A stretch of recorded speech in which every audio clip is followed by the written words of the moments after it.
านีวิทยุกระจายเสียงแห่งประเทศไทยจังหวัดเชียงใหม่ AM 1476 กิโลเฮิรตซ์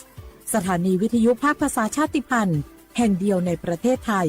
ที่มีความทันสมัยเชื่อถือได้สร้างอัตลักษณ์กลุ่มชาติพันธุ์สู่สากล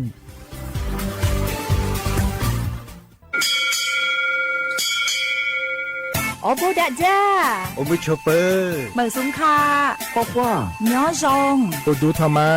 สถานีวิทยุภาษาชาติพันธุ์แห่งเดียวในประเทศไทยทันสมัยเชื่อถือได้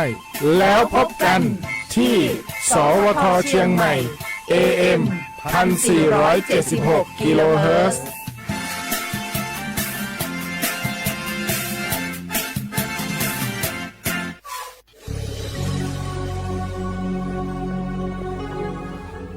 เกิดเป็นคนไทยเติบโตบนผืนแผ่นดินไทยจงภูมิใจในความเป็นไทยชาติไทยเรานั้นนับเป็นชาติที่มีความเป็นมาเก่าแก่ยาวนานเรามีภาษาวัฒนธรรมและมีสิ่งต่างๆที่เป็นเอกลักษณ์ให้เราได้ภาคภูมิใจในความเป็นคนไทยเราควรเห็นคุณค่าและมีความรักชาติหวงแหนแผ่นดินอันเป็นมรดกของบรรพชน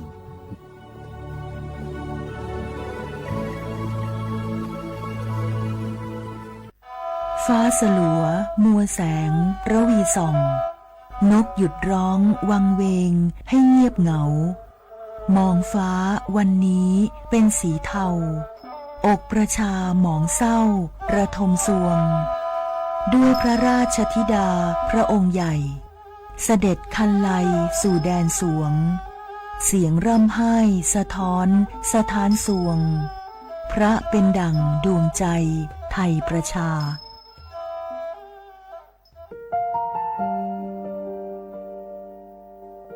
งาคือละหุยาชอเจทอกาไทยมีกเวจอมออเอโลอาสะและไกเปวิทัปปะตองาคือมีมาลูจาเวโยงาคือมีเวอเอโลแลมีจอมอเวอปาโลเกโลมุนอมาโคโลโกอิเปเวโยงาคือเตกาเลเลกางาคือมีจอมอเอโลทะหะเวอคโลยอทะคาทากะดอนอเชตุโย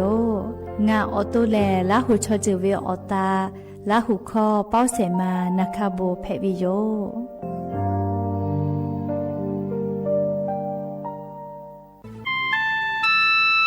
งาคือเจ้าวัดจิ้งใหม่ออกข้อต่อเกือตีออกคโลโฆษณาติผาคือกาเวลโกจ้าดาลาเพวิโยอลโกงาคือจิ้งใหม่ออกคโลเวสถานีวิทยุกระจายเสียงแห่งประเทศไทยจังหวัดจิ้งใหม่แลออกข้อต่อเวสายาติผาสู่ไกเวกาวูจ้านหุและโฆษณาติผาคือกาเวลโกจ้าดะคือโทรศัพท์นำบัตรแม่0 5 แซนี่4ขอ0ขอฮีไม่ให้เลกะ0ก้อนี่อ้อขอฮีง่า4ก้อโทรศัพท์นำบัตรชเวทะจ้าดะและโฆษณาติผาคือลาเพวิโย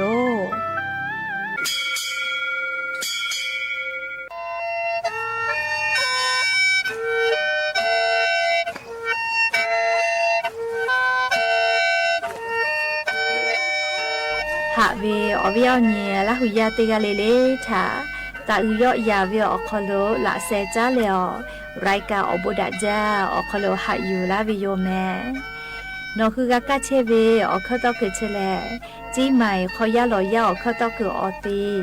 สถานีวิทยุกระจายเสียงแห่งประเทศไทยจังหวัดเชียงใหม่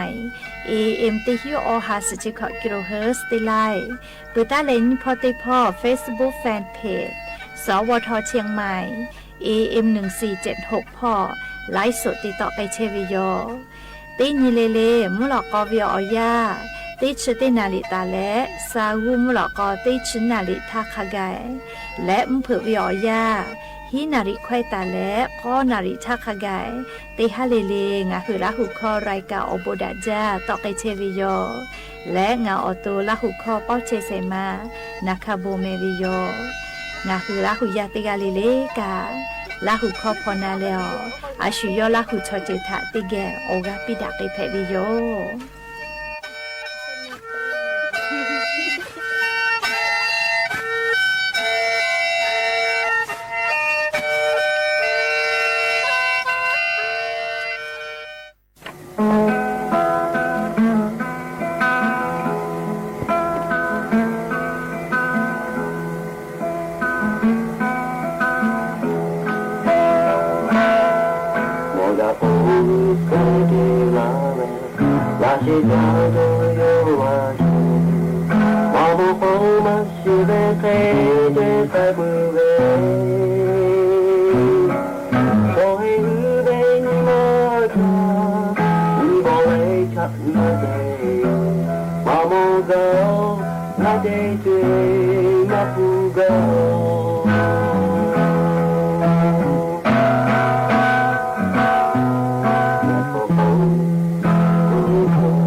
อบดัจจาวิโย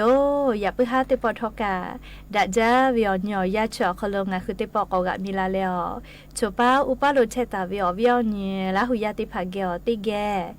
รายการอบดัจจาคลงงาคือกะผู้กะมอดะเลออคอกะกอกะดักเชวิทะปะตออลอเปแลติกาลิเลทะตาอุยอยาวิโยคลละเซจาเลอรายการอบดัจจาคลหะอยู่ลาวิโยแม่หะวิโยวิโยญละหุยาขะพอเชพอโลเชตาวิขะคิเพเชเล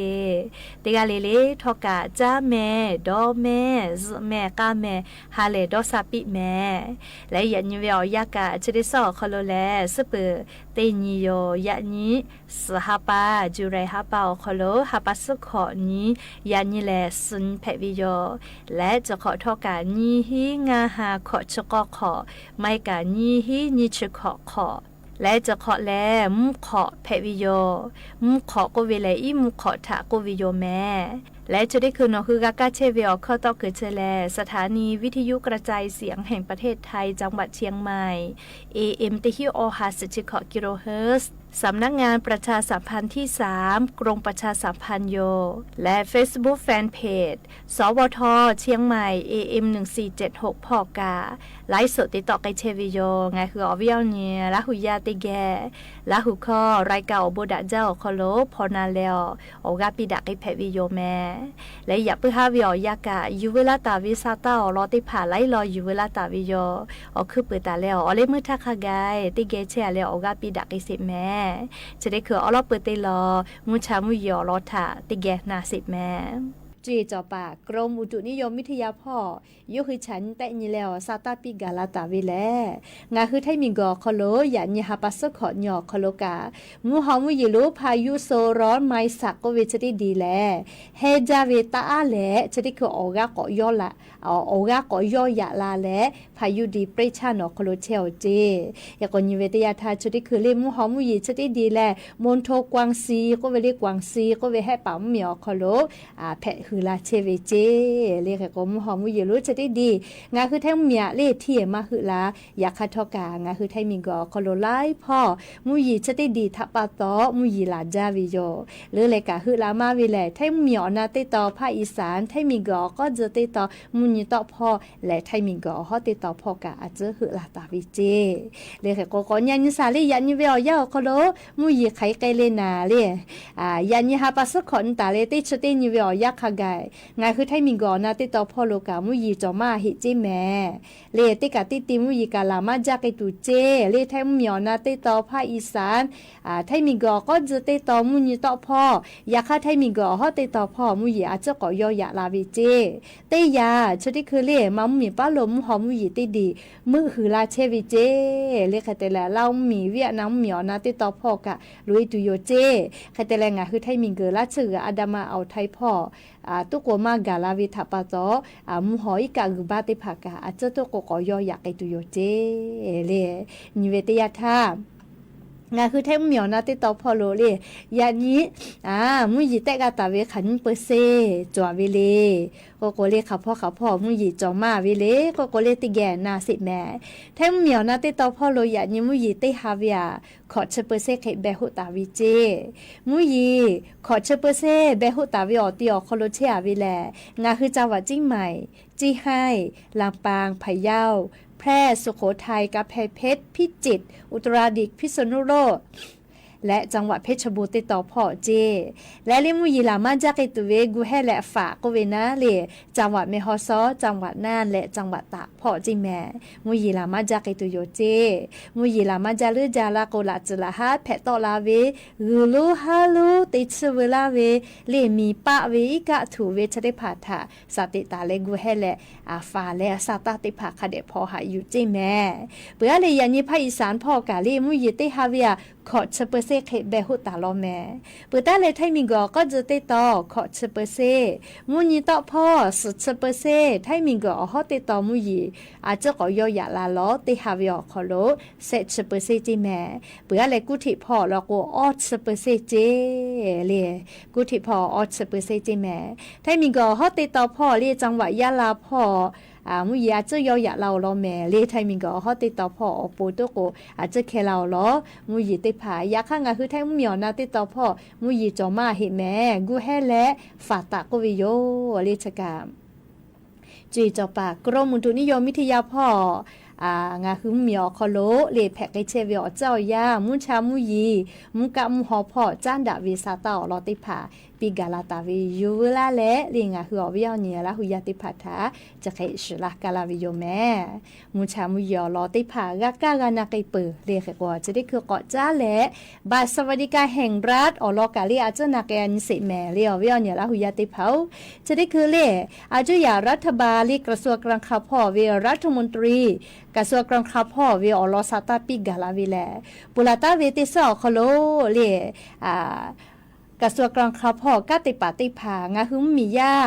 อเมกุลาตาเวลงทะเบียนไกตาเวบัตรสวัสดิการแห่งรัฐเลจาลาติผาอคโลอยู่แต่ตาเวอคโลติชกอลากาขิจอลอจิแม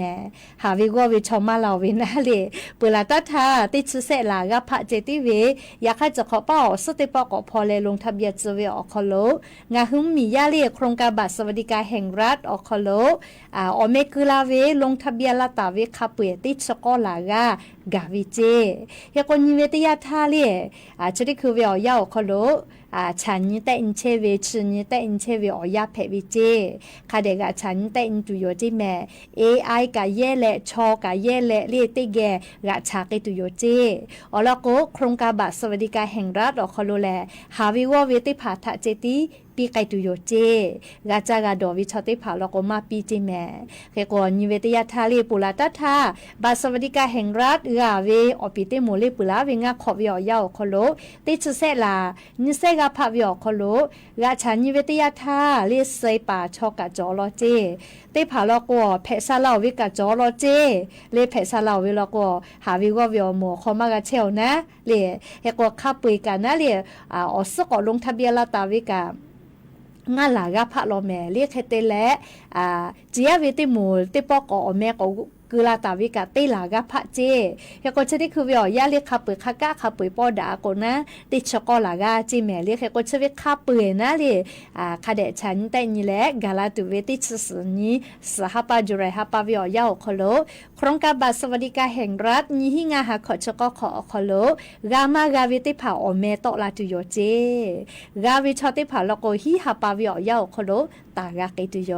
มากาวิชอติผาลก็กาเจียตุโยเรียกให้ก็เจียเวติโมโนอเตลนาหาและมากาวิลก็กาลีกาอุทอนวิจิเมอลอกากติกุวินะเลติชสนีสหปาคอนอลก็เรียกให้ก็งาหุระหุยาติผาซาตาคาเดพอหายุตะแม่ชติเจ้าคโลเลชกาอยู่เวลาเลงาหุระหุยาติผาทะทุลาวิโยเฮก็งาหุระหุยาติผาก็นาลุลาเวเลโครงการบัตรสวัสดิโครงการบัตรผู้พิการก็เวเลบัตรสวัสดิการแห่งรัฐปู่แม่เลเฮก็ผู้พิการก็เวเลคนพิการติผาจะได้คือไล่กาคาเดมานาเจดะลอลิงาเกโลชมชแกติผาติลาวิกาขจอยมาแม่เรียกก็บาดคนพิการเตวิก็วิชอเลี้ยวเมก็วิก็วิชอเราวิชอติผาก็ลงทะเบียนละก็วิมาเฮเลยอยากเข้าบัตรคนพิการเราและเลยนอคนพิการฟูมากาจ้าเชวิชอติผาลอโกคนพิการวิพุติภากาจาตุอโปอเมกุละก็วิโยเลจะขอนี้งาขอจะก็ขอลบงาคือพมก็เวเลคนพิการติผาฐานหาซาเลฟุปีลาเชเวพอก็เวนะคนพิการแพทย์และบักคนพิการกะโจและไม่กับบักคนพิการมาจ่อยแล้วก็บักคนพิการเตเวลาและเลคนพิการวิพุติภากาจาตุอโปอเมกุละก็เวแม่เลกาจาเชเวชอติผาอเมอสกอคือก็เวมาเฮเลกาเตกาเลคาเดนะคือนากานาเจตัวอปูนะติปอกอนอลาเชวิแม่เลก็คนพิการปีเตหมูกาจาเชเวแล้วก็ติชื่อฮินาในติตุมาโลติหาปาลีจ้าเลกาจาเกตุยอยากบะคนพิการชาสะปุยปุวิแม่กาจาใจวิแม่เลคาเดญาญิเลอาลาคิงาขอโกติปอนะปุยลอเลบะคนพิการกางาตอมาพิวิลอโกเลตอกาวิมาอยาลอโกอาลาคิงาขอลอโกบะคนพิการติผากาโกปาวิโยเรียกก็งาฮือลาวยาคนพิการแพะแลบะคนพิการจ่อวิมาโกมาจ่อวิมาโกเลโนฮือแล้วคนพิการวิภูกาจักกือวิชอติผาเรียกกาจักจ่อวิชอติผาลอโกโนฮือเชกอตีอปตเลอปตไม่กับเทศบาลเลอปตและเทศบาลแม่มาติปืดดาเวเลก็เลอปตชภาษีววิกามากามาจาหิวิทัปตอปตเจกาวินาเลใครเตลคะเลคะเลมียาจาลากะจาดาวิแม่เลอปตเลเฮกอปตเตแขเตเลเทศบาลไตวิชเลเทศบาลแลภาษีกะโกกามาแลเลคะยากะมาจาวิทัปตเทศบาลติจาก็ไตวิโยเลชกันยาจเวเล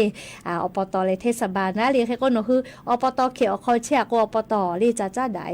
เทศบาลเขเชียแล้วก็เทศบาลคโลจาจาไดเลชกาบัตรคนพิการจวิชมาโกเลมาจหิวิชติภากาคนพิการวิพูติหาปาเลติหาปาเวหิหาบะมากาจาหิวิชติภาอเมหะกุละกวิโยเลกุสพอแล้วก็ติหิบะก็เปียก็เชวิแม่เลคนพิการวิพูติภานะเรียกก็จะกาลอนาวิเจติโยเลอยากจะได้คืออาจุยารัฐบาลจีดาและจิชิตาวิมาติมาโจหิวิทัปโตลิมากาตาหิวิโย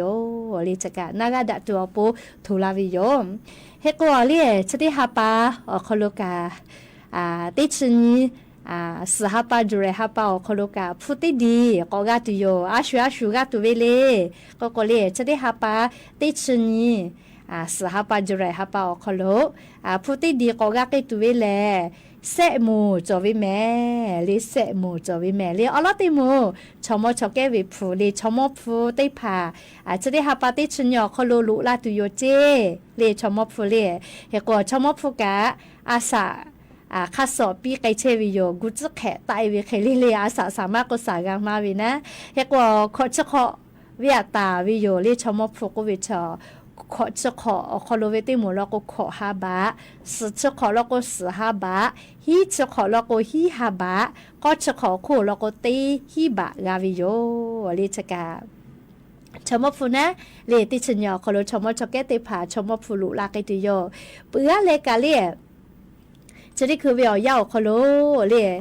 งาคือชมชกเกติผา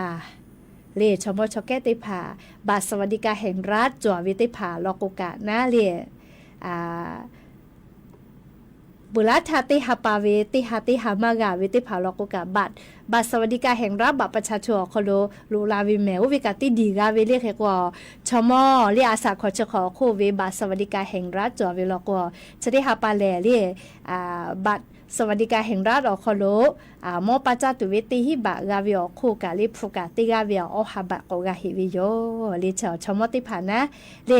เฮกว่าชมอชแกอาสาขอจะขอกาเวเลนี่หิงาหาสจะขอท่าชมอฟุกาจากไอตุวิกาเลฮะลงทะเบียนเราเจเลชมออาสาขอจะขอบิโอเวเลน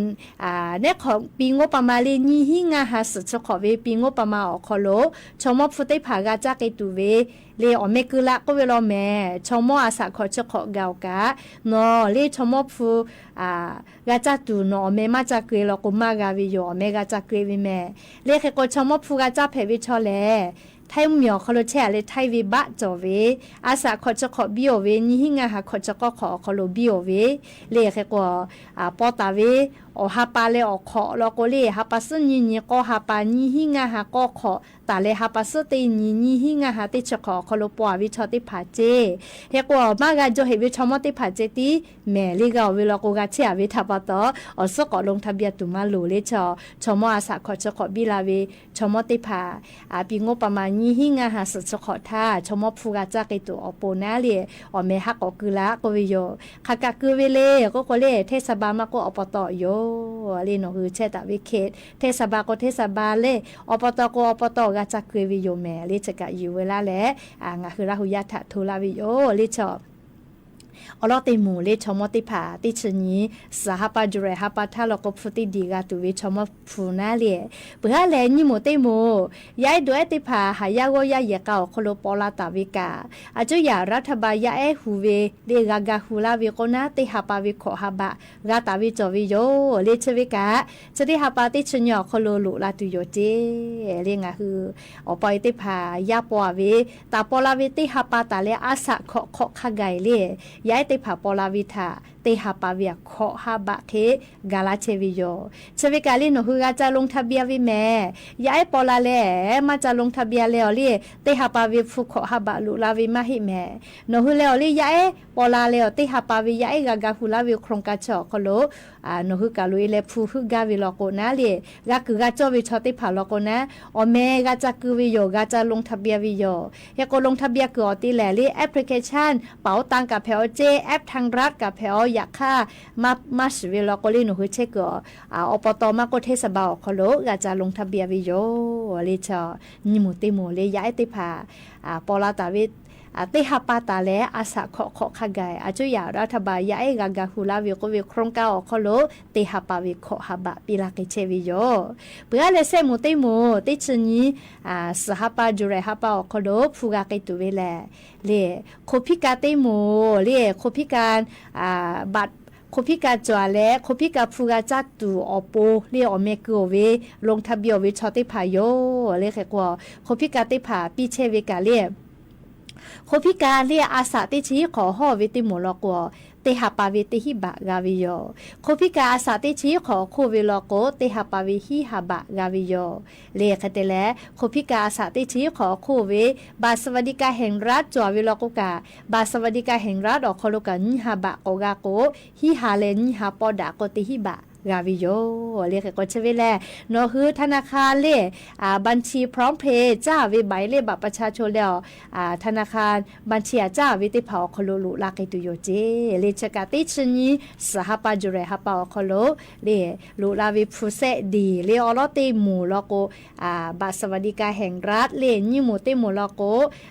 บัตรประจำตัวโคพิกาโจเวเซหมู่ติหมู่ลโกยาเอดูเอเลตาปอลาเว เตหาปาตาและเรียอาสาขอคาแกเตหาปาวิขอหาบะเรียจะติชนิสหาปาจุเรหาปาอคอโลลุลาตูเวพุดิเตพาอลอยูเวลาแลงะฮือ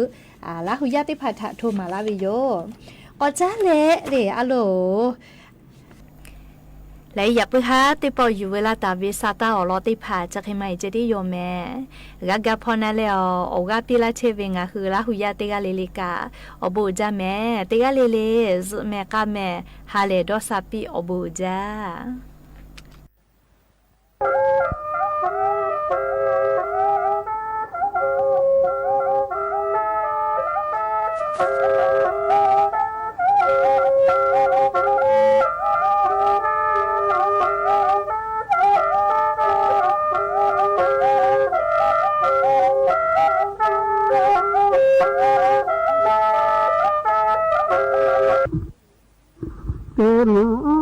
เปิดตามาขอเนจอเลเนตอเนกุยาที่เตลามาจอกเมื่อลาชอกเตเปิดยีลาดีเนที่เมื่อลาชอกมาตัวยากา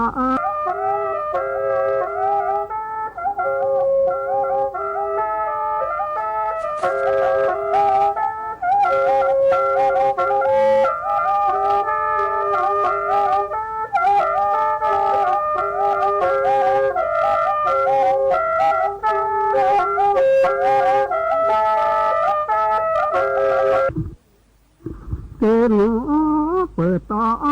มาขอเนจอเลเนตอเนกุยาที่เตลามาจอกเมื่อลาชอกเตเปิดยีลาดีเนที่เมื่อลาชอกมาตัวยากาโทลาโอยาจอยาอีจอยอลาหัวยาลานูยาอูเกยาอีเจปูมืนูยาอีโตลายาเชเนเชเนฟูลาคาตุอายาเจยาอุทุยาอุตอายาโออัมเนลาเนจอโกเนกุยาชีอาจอยาโอเนกุยาฮาปอเลไอเชอติยาโอยาอาเจอขอเคle yama ne cho yi a we ne dai anu ma o be ne chi me la isa o kha de la ma po ya ka pu la de ne chi kho cho I kho nu nu ne chi kho cho I kho foนาทีเตโตเดลมาโปยากาเปลาเดยาจอยานีสถานีวิทยุกระจายเสียงแห่งประเทศไทยและเครือข่ายทั่วประเทศเสนอข่าวต้นชั่วโมงรู้เร็วรู้จริงเกาะติดทุกสถานการณ์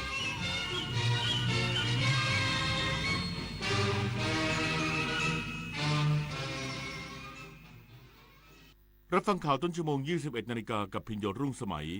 รัฐบาลชี้แจงวุฒิสภาถึงการเดินหน้าแผนรับมือน้ำท่วมและภัยแล้งอีกสักครู่กลับมาติดตามรายละเอียดครับฟ้าสลัวมัวแสงระวีส่องนกหยุดร้องวังเวงให้เงียบเหงามองฟ้าวันนี้เป็นสีเทาอกประชาหมองเศร้าระทมสวงด้วยพระราชธิดาพระองค์ใหญ่เสด็จคันไลสู่แดนสวงเสียงร่ำไห้สะท้อนสถานสวงพระเป็นดั่งดวงใจไทยประชา คุณอาจได้รับสายจากคนแปลกหน้าที่รู้ชื่อ รู้ที่อยู่ รู้ว่าคุณเคยสั่งสินค้าอะไร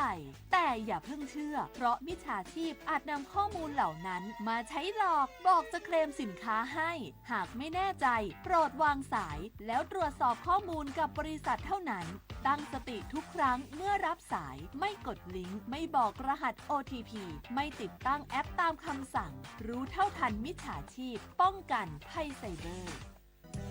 ถนนดนตรีไลฟ์เดือนกรกฎาคม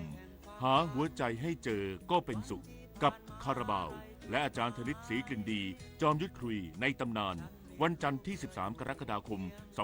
2569 เวลา 17 นาฬิกาเป็นต้นไป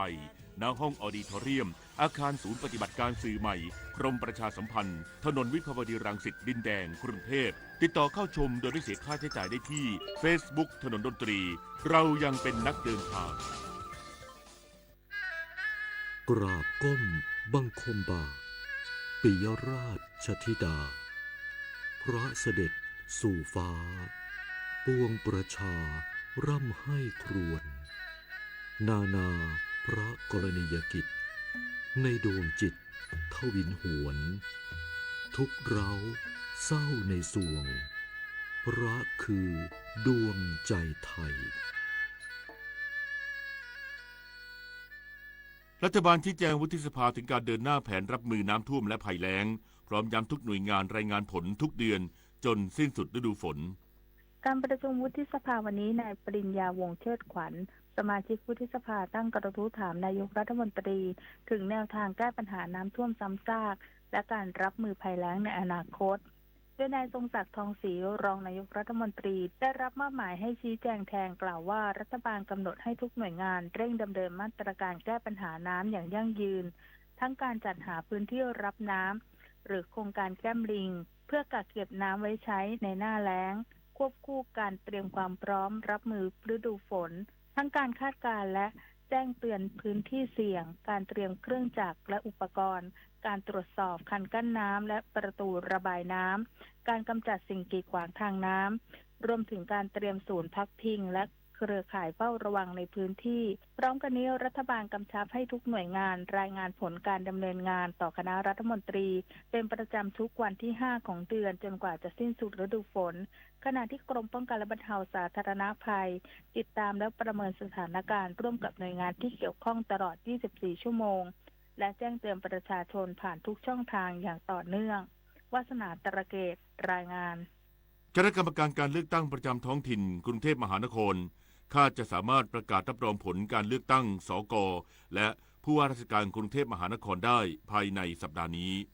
นายณรงค์เรืองศรีปลัดกรุงเทพมหานครในฐานะผู้อำนวยการการเลือกตั้งประจำท้องถิ่นกรุงเทพมหานครร่วมประชุมคณะกรรมการการเลือกตั้งประจำท้องถิ่นกรุงเทพมหานครโดยที่ประชุมได้รายงานสรุปการดำเนินงานภายหลังการเลือกตั้งสมาชิกสภากรุงเทพมหานครหรือสก.และผู้ว่าราชการกรุงเทพมหานครที่มีขึ้นเมื่อวันที่ 28 มิถุนายนที่ผ่านมาซึ่งภาพรวมเป็นไปด้วยความเรียบร้อยคาดว่าคณะกรรมการการเลือกตั้งประจำท้องถิ่นกรุงเทพมหานครจะประกาศรับรองผลการเลือกตั้งทั้ง 50 เขตภายในสัปดาห์นี้นอกจากนี้ที่ประชุมได้หารือเกี่ยวกับการถอดบทเรียนการเลือกตั้งครั้งนี้เพื่อนำปัญหาและอุปสรรคที่พบมาวิเคราะห์พร้อมกำหนดแนวทางแก้ไขและวางแผนป้องกันความผิดพลาดที่อาจเกิดขึ้นในการเลือกตั้งครั้งต่อไปเพื่อให้การจัดการเลือกตั้งเป็นไปด้วยความเรียบร้อยมีประสิทธิภาพและสมบูรณ์ที่สุดจุฑามารักษาพันธ์รายงานกองทัพอากาศจัดกิจกรรมประชาสัมพันธ์โครงการสร้างพระมหาธาตุเจดีย์องค์ที่ 3ในพื้นที่ดอยอินทนนท์จังหวัดเชียงใหม่เทิดพระเกียรติพระบาทสมเด็จพระเจ้าอยู่หัวพลอากาศเอกเสกสรรคันธาผู้บัญชาการทหารอากาศเป็นประธานการจัดงานเครือข่ายชมรมพัฒนาสัมพันธ์ระดับผู้บริหารกองทัพอากาศเพื่อการประชาสัมพันธ์โครงการสร้างพระมหาธาตุเจดีย์องค์ที่ 3โดยมีนายสุภพงษ์ชาวแล่นรองอธิบดีกรมประชาสัมพันธ์และหน่วยงานที่เกี่ยวข้องเข้าร่วมงานณห้องรับรองจักรพงศ์กองบัญชาการกองทัพอากาศโดยผู้บัญชาการทหารอากาศกล่าวว่าโครงการสร้างพระมหาธาตุเจดีย์องค์นี้เกิดขึ้นเนื่องในโอกาสพระราชพิธีมหามงคลเฉลิมพระชนมพรรษาพระบาทสมเด็จพระเจ้าอยู่หัว6รอบ28 กรกฎาคม 2567 ณ ดอยอินทนนท์จังหวัดเชียงใหม่เพื่อบรรจุพระบรมสารีริกธาตุและพระอรหันตธาตุเป็นโครงการที่มีความสำคัญอย่างยิ่งทางด้านการเทิดพระเกียรติสถาบันพระมหากษัตริย์การ เผยแผ่พระพุทธศาสนาการสร้างงานสร้างรายได้ให้กับชุมชนและกลุ่มชาติพันธุ์ในพื้นที่ ซึ่งการจัดสร้างพระมหาธาตุเจดีย์องค์ที่ 3มีกำหนดจัดสร้าง 3 ปีคาดว่าจะแล้วเสร็จในเดือนสิงหาคม 2571 และจะประดิษฐานในพื้นที่เดียวกับพระมหาธาตุณพระเมธนีดลหรือเจดีย์องค์พ่อสร้างขึ้นเฉลิมพระเกียรติพระบาทสมเด็จพระบรมชนกาธิเบศรมหาภูมิพลอดุลยเดชมหาราชบรมนาถบพิตรและพระมหาธาตุณพพลภูมิสิริหรือเจดีย์องค์แม่สร้างขึ้นเฉลิมพระเกียรติสมเด็จพระนางเจ้าสิริกิติ์พระบรมราชินีนาถพระบรมราชชนนีพันปีหลวงปิญญวิทย์เปี่ยมสมบูรณ์รายงาน1 คนลดน้อย100 คนลดมากรวมพลังทั้งชาติไทยไม่ขาดพลังงานจบข่าวพิญโยรุ่งสมัยอ่านและฟังข่าวครั้งต่อไปเวลา 22:00 น.ติดตามข่าวที่นำเสนอไปแล้วได้ที่ www.thainews.prd.go.th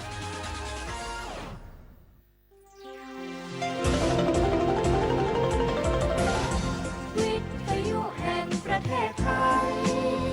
ให้ความรู้กู้ความสุข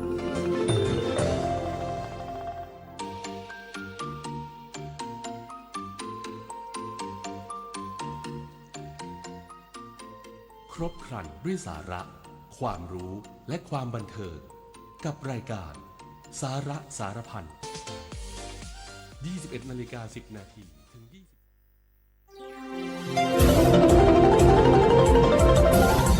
วิทยุแห่งประเทศไทยให้ความรู้กู้ความสุข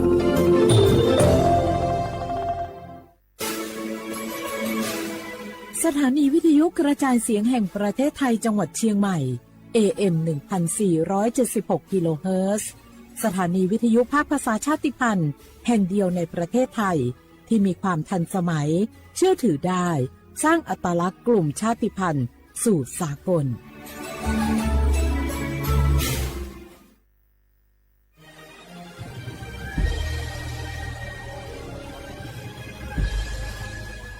เกิดเป็นคนไทย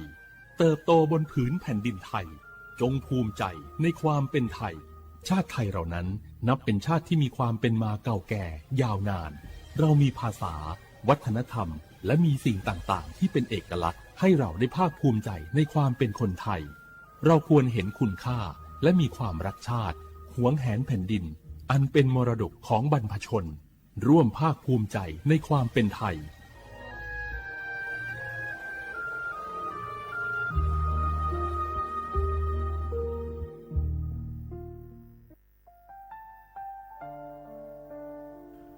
อาเดือไทยมิขอสมภาอามา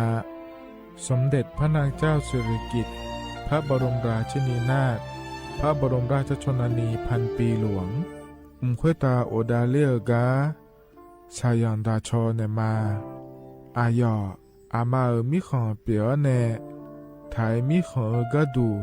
อาคาชอเจอกะดูเงเกเนลาหมายแอจิชนีถามิเนนือมาละเควมาเงเลเชญาเธอมิเนอาดูมาโยหานาลูอายองเนเกเนโยเยบอเนมาอีนอายอมาโดอาดูเนโกเอียเนควยตาโอดาเลมิเนนือมาหน่วยสาวเนวอจอเกญาอาดูมาโยหานาลูอายองนือมาละเควย่อจอนาลูเนเกเนโยเยบอชอเนมางามาอาเขาชอเจโยกานาลู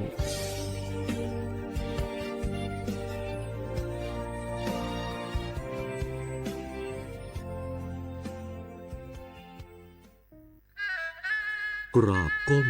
บังคมบาทปิยราชธิดาพระเสด็จสู่ฟ้าปวงประชาร่ำให้ครวญนานาพระกรณียกิจในดวงจิตทวินหวนทุกเราเศร้าในสวงพระคือดวงใจไทย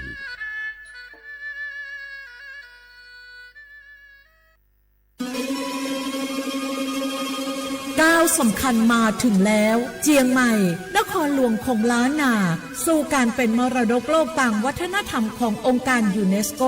เมืองที่ยังมีชีวิตและมีประชาชนอาศัยอยู่ร่วมกันวันที่ 3-8 สิงหาคม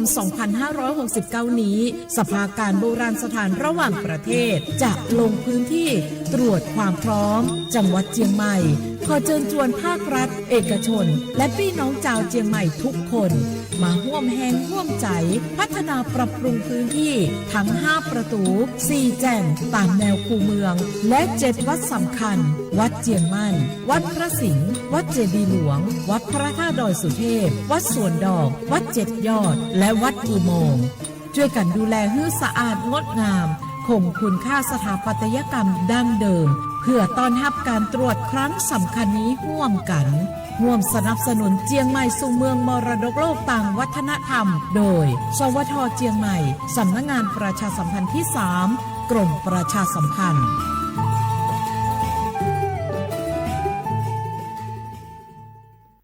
สปสชโยอานาลูอาดูยมุจซาดูลาญาอนาโกโลขุมญาอุตายศาดูจิงหลังในญานีอุ้มหลวแม่บัตรประชาชนยาชกขาดมีเชงาหวงแนงาเชวิหวงกนี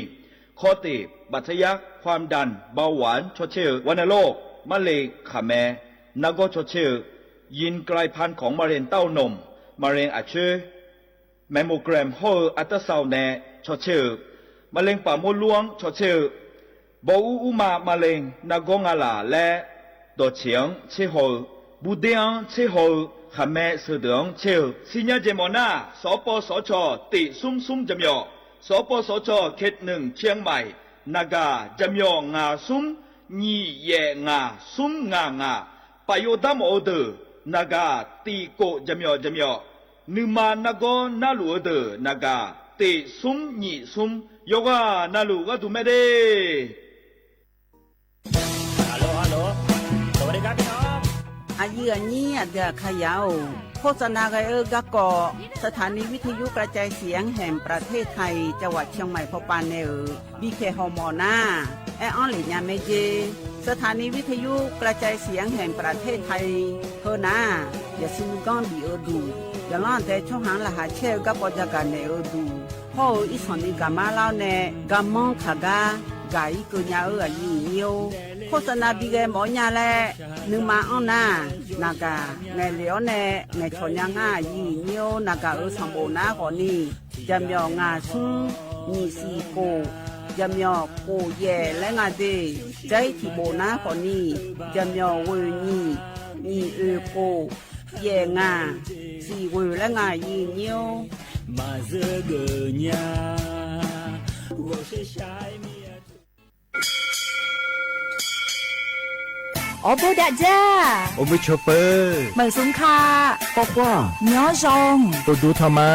สถานีวิทยุภาษาชาติพันธุ์แห่งเดียวในประเทศไทยทันสมัยเชื่อถือได้แล้วพบกันที่สวทเชียงใหม่ AM 1476 กิโลเฮิรตซ์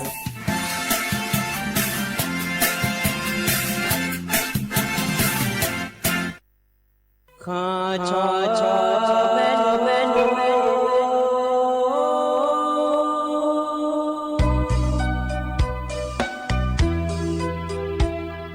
รานีจอผู้เลงดอว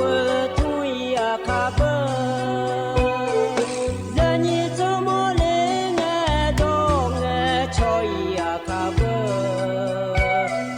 ชอพามาสิจอชาโลเ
yo pa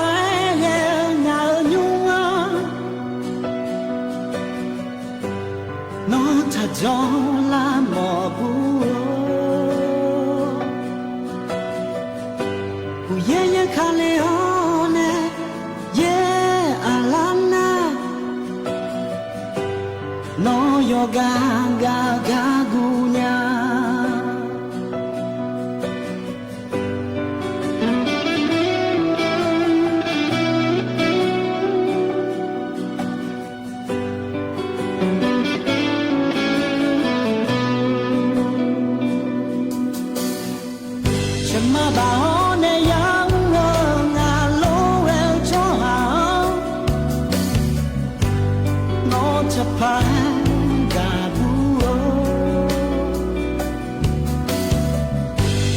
cho có tua bé u cha lo lo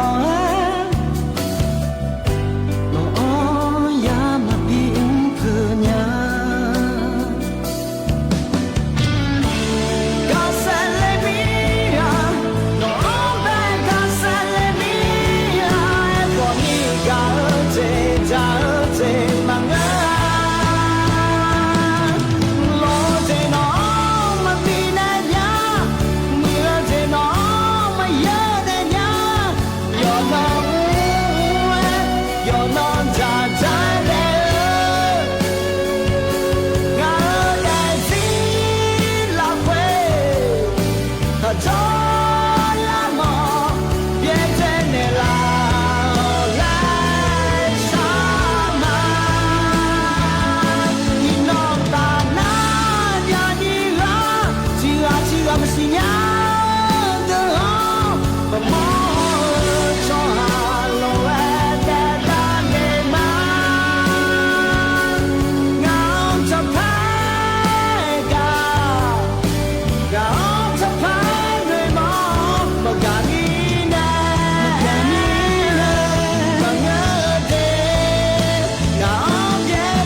อุจิพออุดุธรรมเด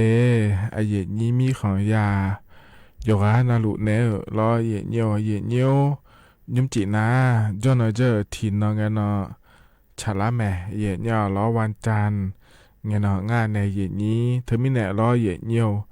ยุมจีนางานแน่อายุเชื่อมือแน่ที่คอรู้จอดามาเดเยเนียวเดกาเมียวมัวดูแน่รอเยเนียวเมียวมัวดูนะขอเนี่ยสถานีวิทยุกระจายเสียงแห่งประเทศไทยจังหวัดเชียงใหม่สำนักงานประชาสัมพันธ์ที่3และคูกันแน่เดเยเนียวเดบาลาเสียก็ดูนะรอเยเนียวอายุมีดองกันหยาล้อทอนเจอก็ดูล้อเยเนียวงานะล้ออุสอปาเยนี่นะทอนเจอก็ดูนะขอเนี่ยราชการอานอนาเดเยเนียวเดวันอังคารเขาในวันพฤหัสล้อหาอุสออายามล้ออุจินะขอเนี่ยวันจันทร์วันพุธเขาในวันศุกร์แล้วทอนจุลามาเดเยเนียวเดถึงมีไหนยุ่มเจียวันจังกันนอนชาลาหรือว่ารอเยเนียวงานแน่ที่เขาหรือว่าจอดามาเยเนียวอยู่ย้อนนาลุชันเทเนนะหาลาวหรือว่าเราเลยเยนี้มาข้อปานเนี่ยมาเฟซบุ๊กปานเนี่ยมาชันเทเนนะหายาแม่เดเยเนียวเดถึงก็มาข้อก็ดูนะขอเนี่ย AM ที่พักยาสิเชโกกิโลเฮิรตซ์พอปานเนี่ยร้อยเนี่ยเข้าในเฟซบุ๊กปานเนี่ยก็ดูนะเฟซบุ๊กชมย้อนเราเลยนี้สวทจุดเชียงใหม่ AM 1476กิโลเฮิรตซ์แล้วถูกร้อยแม่เดเยเนียวเดแต่ก็จะพอในนะหายาแม่เยเนียวอย่าปนลุทนเจอล่างไงเราเลยเยนี้แล้วถ้าบางเขาปาก็กอมาเยเนียวก็ต้องเชื่อก็กอมาเราหกันในจะกาดาในBCBกามาเดเยเนียวเดน่าเธอแต่มาเงอเราเลยเยนี้ไปเบียวเลยยานะหาดาพายล้อเดืออาคาดอชาขอนีพอเนี่ยบินนะหาดามาเดเยเนียวเดถึงมีในช่องแท้ในนะหายาแม่เยเนียวล้อยุ่มจีที่ขอรวยจะดามาเยเนียวรอก็กอยมาก็ขอเนี่ยจะกาการเนี่ยพาเกอยาแม่เดเยเนียวเดอาคาโนอายามพากันยารวยจะกาดามันเนี่ยมาเยเนียวล้อยุ่มหกาดอมแบยามหัวเราคุยนะอันนั้นจะแม่จะกาดาเนี่ยมาเดเยเนียวเดยุ่มจีหกาเยนี่เนี่ยทนเจอเดียขาอันนั้นนะแซ่ที่นอฉลางาเดเยเนียวบาลาสีนาขอเนี่ยสีอาโขน้ำมังที่โขง่าเดไทยอันนั้นอินาวันจันทร์รออันนั้นอันนโกบาลาสีนากรกฎาคมรออาโขน้ำหยิบพังอายาโกเชี่ยวเดเยเนียวเดเฮนาโขโตละโตรอเยนี่เนี่ยทนเจอนิ่มจีอายาเมื่อเราคุยงาเดเยเนียวเฮกังอันนี้ก็แลมทามายจะกาเดินมีนายรอต่อชาติบิมเล่พนาหาดามาเด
ธนาตชาลองใจทิบยุมกาเย็นเยี่ยพอเน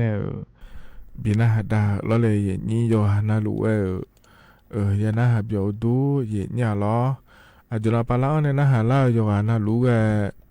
อุดุธรรมะเดเย็นเนี่ยเดมาข้อปะเนี่ยนะฮะมาล้อเฟซบุ๊กปะเนี่ยนะฮะมาเดนิมเจียจนเจอที่นางเงมีชาลาล้วนล้อเย็นเนี่ยงานแหนอายโยเชื่อมือแหนที่คอล้วนจดามาเย็นเนี่ยล้อเย็นนี้เฟซบุ๊กปะเนี่ยนะฮะลูน่ากดไลค์กดแชร์เธอจนไหนยังไม่ได้เย็นเนี่ยเดก็ก็เยี่ยมไม่อยากจะการด้านไหนมีนะเราเย็นเนี่ยมีน้องหุ่นน้องเราเลยจนเจองานน้องเราเย็นเนี่ยเธอก็งานมาเหมียวมุ่งตูเนอเราจะรู้จะเย็นเนี่ยเรากันยันนะอย่าปนเรารู้เย็นนี้เนอทนจุลังเงี้ยเฮก็เหมียวมุ่งตูชมยจะมาแล้วโดนเนี่ยเดแล้วเราเลยเย็นนี้เธอมีเนี่ยเราเดียขาดอลนั่นว่าและเนี่ยมางาขอนี้เราเลยนี้มีอ้วนดูชมยนะถ่ายดอเนี่ยอย่าปนเอาลูทนช่วยเงี้ยเนี่ยมาดีและตัวเนี่ยมาเนี่ยจะมีเนี่ยงอะไรกันนะแต่ก็อยู่เดือเนี่ยเราก็มีอ้วนดูชมยมาสิเนี่ยยอมอย่างเนี่ยจ้องอาศิเจเนี่ยเราจะมีเนี่ยก็เนี่ยเดแล้วละเราเนี่ยง่ายอยู่จ้องเอาลูเนี่ยมาเนี่ยเราก็มีอ้วนดูชมยนะเราเธอมีเนี่ยไม่หัวปากคนเนี่ยมาดีแล้วก็มีอ้วนดูนะชมยสถานีวิทยุกระจายเสียงแห่งประเทศไทยจังหวัดเชียงใหม่สำนักงานประชาสัมพันธ์ที่3และมาเดเยเนียวยุ่มและขั้วเถนะขอเนี่ยสวทเชียงใหม่และมาเดเยเนียวเดนะขอเนี่ยอยู่เดินในหลัวที่โปแพ้โดนไหนเลยเยเนี่ยไม่หัวปากขอหัวโดนเนี่ยมาอยู่วันนะหลัวเนื้อทายาผาแล้วเยเนียวเดก็แลมถ้าจะกาได้แต่มาเยเนียวอยู่จะชอเชี่ยพอปานจะกากาเยเนียวเธอแน่อีนอนะขอเนี่ยอันนงโกเลยเนี่ยขั้นสออันนงเสียงเกินนี่จะได้เยเนียวเดอุเย่หมีเลี้ยจะยังไงเจเยเนี่ยยอมยามือละคุยชอตาย้อนเจ็บพายังไงเจเยเนี่ยเช็ดตีมือละคุยยังไงเจเดเยเนี่ยเดชอตาย้อนเจ็บพาแกนะขอเนี่ยเธอก็จังหวัดตากแม่ฮ่องสอนเจ้ามาเมืองเจหาเมืองพะเยาเมืองน่านอุตรดิตถ์พิษณุโลกจันทบุรีข้อแนะตราดและคูกาเจเยเนี่ยเดียขาฮกากันในกุโดยมยาเมืองละคุยจอลุแม่แน่เยนี้เธอไม่ได้วิสันเยเลี้ยวแน่เราเยเนียวมีฉามยาบยาเลกาโลดลตก็คือเลกาโลแล้วเราเยเนียวเราบาคือเลกาโลแล้วยาจ้องงาเดและทุเรศจากกางาเทเยเนี่ยหรอยมาคือเขาอยากจะเช่นยางานในเยนี้อย่างเกิดยามมาคุยเย่มาเลยนางอะไรแล้วเราเยเนี่ยที่มีเนี่ยเราก็ก่อให้เธอมาดูแลมีนะเยนี้จ้องยาแพ้เราจะดูดูเลยง่ายเยเนี่ยเธอเช็ดติเมื่อเราคุยงานในยากือหลวเยเนี่ยชอตายาจ้องเจงาเดและจะดูในเดย่อยาผายเดและมีเนี่ยเยเนี่ยจะกาดาเนี่ยบิสิบิกาเลเดเยเนี่ยเดขณะขอเนี่ยอดัมเบลก็เกาะเยเนี่ยน่าจะที่ก็ตัวเยนี่เธอก็ทกสหปะสมาชิกเท้าเนี่ยเนี่ยสดาหลวเดนะขอเนี่ยรัฐบาลปะนี่โครงการโดเหลียวยังเดเยเนี่ยเดเฮก็โครงการโดเหลียวเฮก็นะเยเนี่ยเธอก็โครงการสินเชื่อดอกเบี้ยคนละครึ่งและคู่งาเยเนี่ยเฮหัวก็ดูนะเดเยเนี่ยเดรัฐบาลปะเธอก็ดอกเบี้ยฉีดดอกเพออเมียนะที่บางกบาเลยเจียเถอเนี่ยดอกเบี้ย6%และคู่แม่ในเยนี้ขอเนี่ยโครงการก็นะเนี่ยเธอเยนี้ซุ่มและบิจิเนี่ยรัฐบาลซุ่มแล้วชอบบ้านเจเนี่ยก็เดเยเนี่ยเดโครงการก็หัวซุ่มโขจันดามาเจเนี่ยซุ่มโขจันดาก็เลยไม่หัวปลาซุ่มโขงานในเยนี้น่าสิดาบิพาดายาเธอนะเนี่ยทีหาก็ดูนะขอเนี่ยทีเสบามาเจอินี่เดเยเนี่ยเดที่เสบามาเจเนี่ยบิพาดายามาเจเนี่ยขอเนี่ยสดาชิหัวก็ดูนะขอเนี่ยที่หัวเราคุยเนี่ยงานในเยนี้บาลาเช่นนี้เสียเราคุยในงานเดเยเนี่ยเดขอเนี่ยยกนาลูเธอก็ฮัลโหลหมอจีเยอะๆแล้วมันก็งะเธออยู่หาย้ำจากขอโด อาดูหุมาเขาอาดูเขาเช็คเขารอดักขอมาช่วยเขายังพลาเขารอพอช่วยอาเสียลูกเขารอห้องแน่ชอปั๊มน้ำมันและคู่งารอเยเนียวเฮก็เดือเขาเดือสิดาบิพัดได้ยามาจะเดเยเนียวเดเฮสิเดียเขาเดือรออยู่จีน้ำไม่บินงาเดเยเนียวเดเธอมีแน่ทกศเลยแน่สดาพัดได้เลยไงเรายังโครงการตึกก็ถึงยาหมอเมียเลยเราโครงการสินเชื่อดอกเบี้ยคนละครึ่งและครัวตึกก็ถึงเราเลยเยนี้ยาหมอนะขอเนี่ยเฮสิเจใครมาเดและยันแหน่งงานในเยนี้รอเธอสิเจใครนะอายมาขอเนี่ยรอบิพัดได้แม่เยเนี่ยที่อาทิเสียบะมาเจอินี่รอเนียวสดาจิหัวก็ดูนะขอเนี่ยบาลาเชนีเสียหลักคนงานเดแล้วเราเลยเยนี้ฉีดอยส่วนนี้ก็รอเธอก็รัฐบาลปฏิบัติแล้วชาวบ้านอย่างนั้นดอกเบี้ยก็ดูแต่เลยก็อร่อยเนี่ยฉีดอยเผื่อแต่ล้อเธอมีในอย่างนี้เธอก็เอาคือยาหมอเมียเลยแล้วนะขอนี้เธอก็ธนาคารทกส.ยกการหลวงเลยเนี่ยนะฮะหลังเลยยาแม่เดย์เนี่ยเดย์เธอมีในหัวหน้าขอในอย่างนี้จะขอดอนในธนาคารทกส.ปัสมาชิกเท้าเนี่ยแล้วเนี่ยเธอก็ทะเบียนเกษตรกรและคู่เธอช่วยดอนทาเจียเดินนะเราเลยอย่างนี้ย้อนยาแม่เดย์แล้วจะกาเอกาดาเนี่ยบิสิบิกาเลเดย์เนี่ยเดย์หัวหน้าขอนี้ที่ก่อและงานเดย์เนี่ยเดย์อันนั้นจะที่ก่อก็ดูเนี่ยบาลาเฮสีนะเนี่ยเรา有和安呢，阿姐面呢，养阿的也鸟的，和个是把阿是鸡类个养了，可能吃了阿太也鸟咯。阿姐安呢，养阿嘞，来拿好呢，安呢你切也个呢，拿好呢，这个的พระบาทสมเด็จพระเจ้าอยู่หัว咯，阿哟，เดลกันเดี๋ยวก็อันเนาะฉลางาเดเยเนียวเดแต่มีในเพื่อนกันนะอยู่คืออันเนาะที่นั่นแล้วก็ละ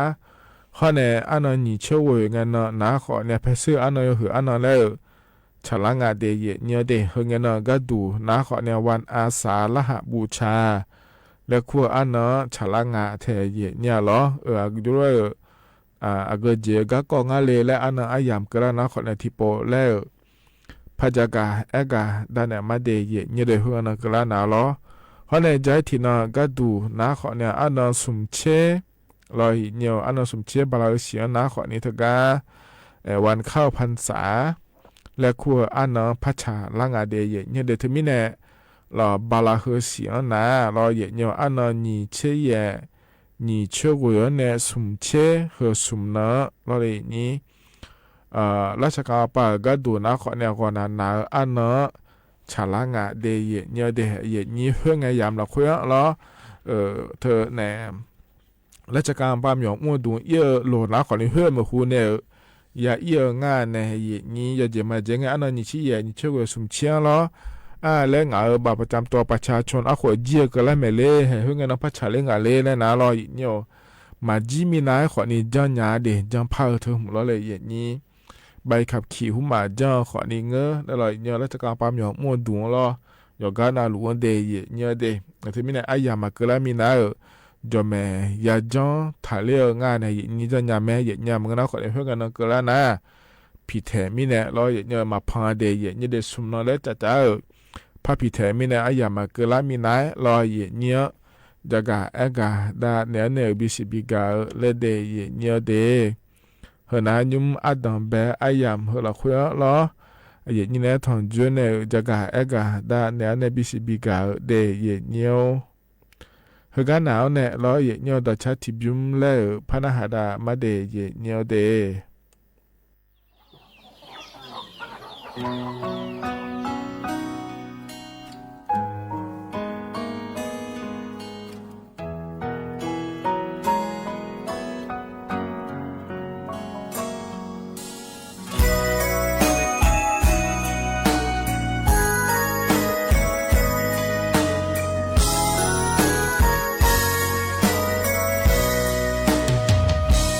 กามิเน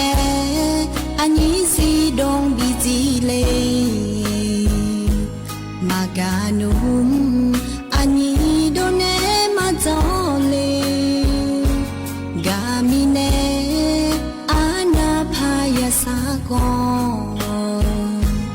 maguma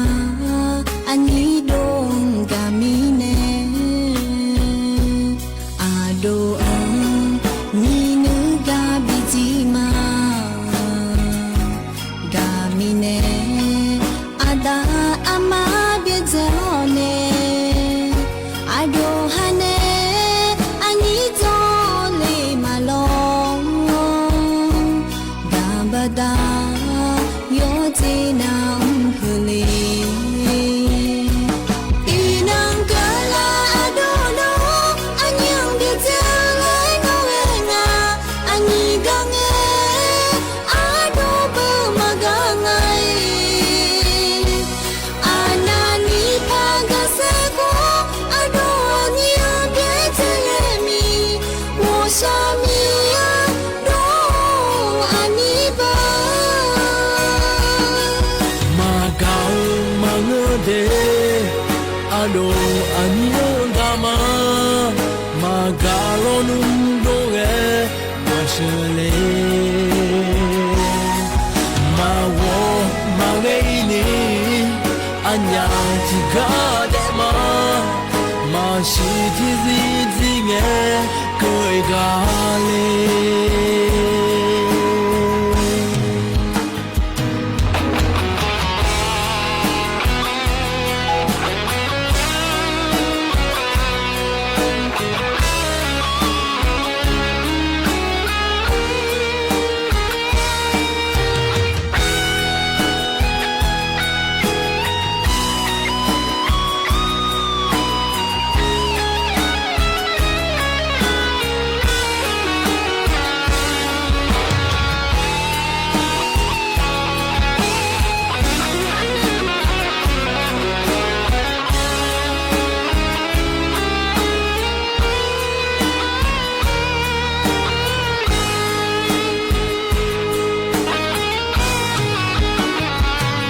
gamine anisi dong bizile maganum ani done mazole gamine ana phaya sako maguma ani dong gamine ado ang ninuga bijima gamine ada ama biazone ado hane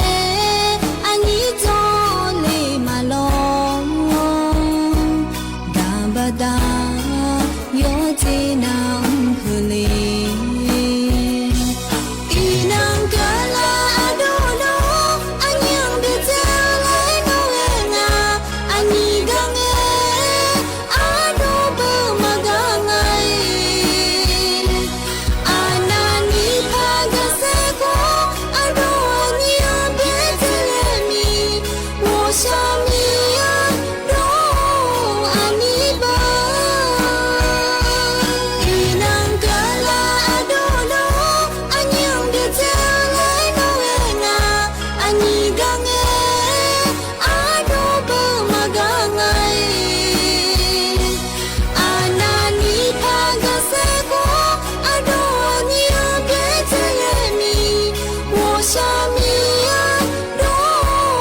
aniba Magau mangode ado anyo dama magalonum doge mashele mawo mangeini anya tigadema mashitizi zinge koigama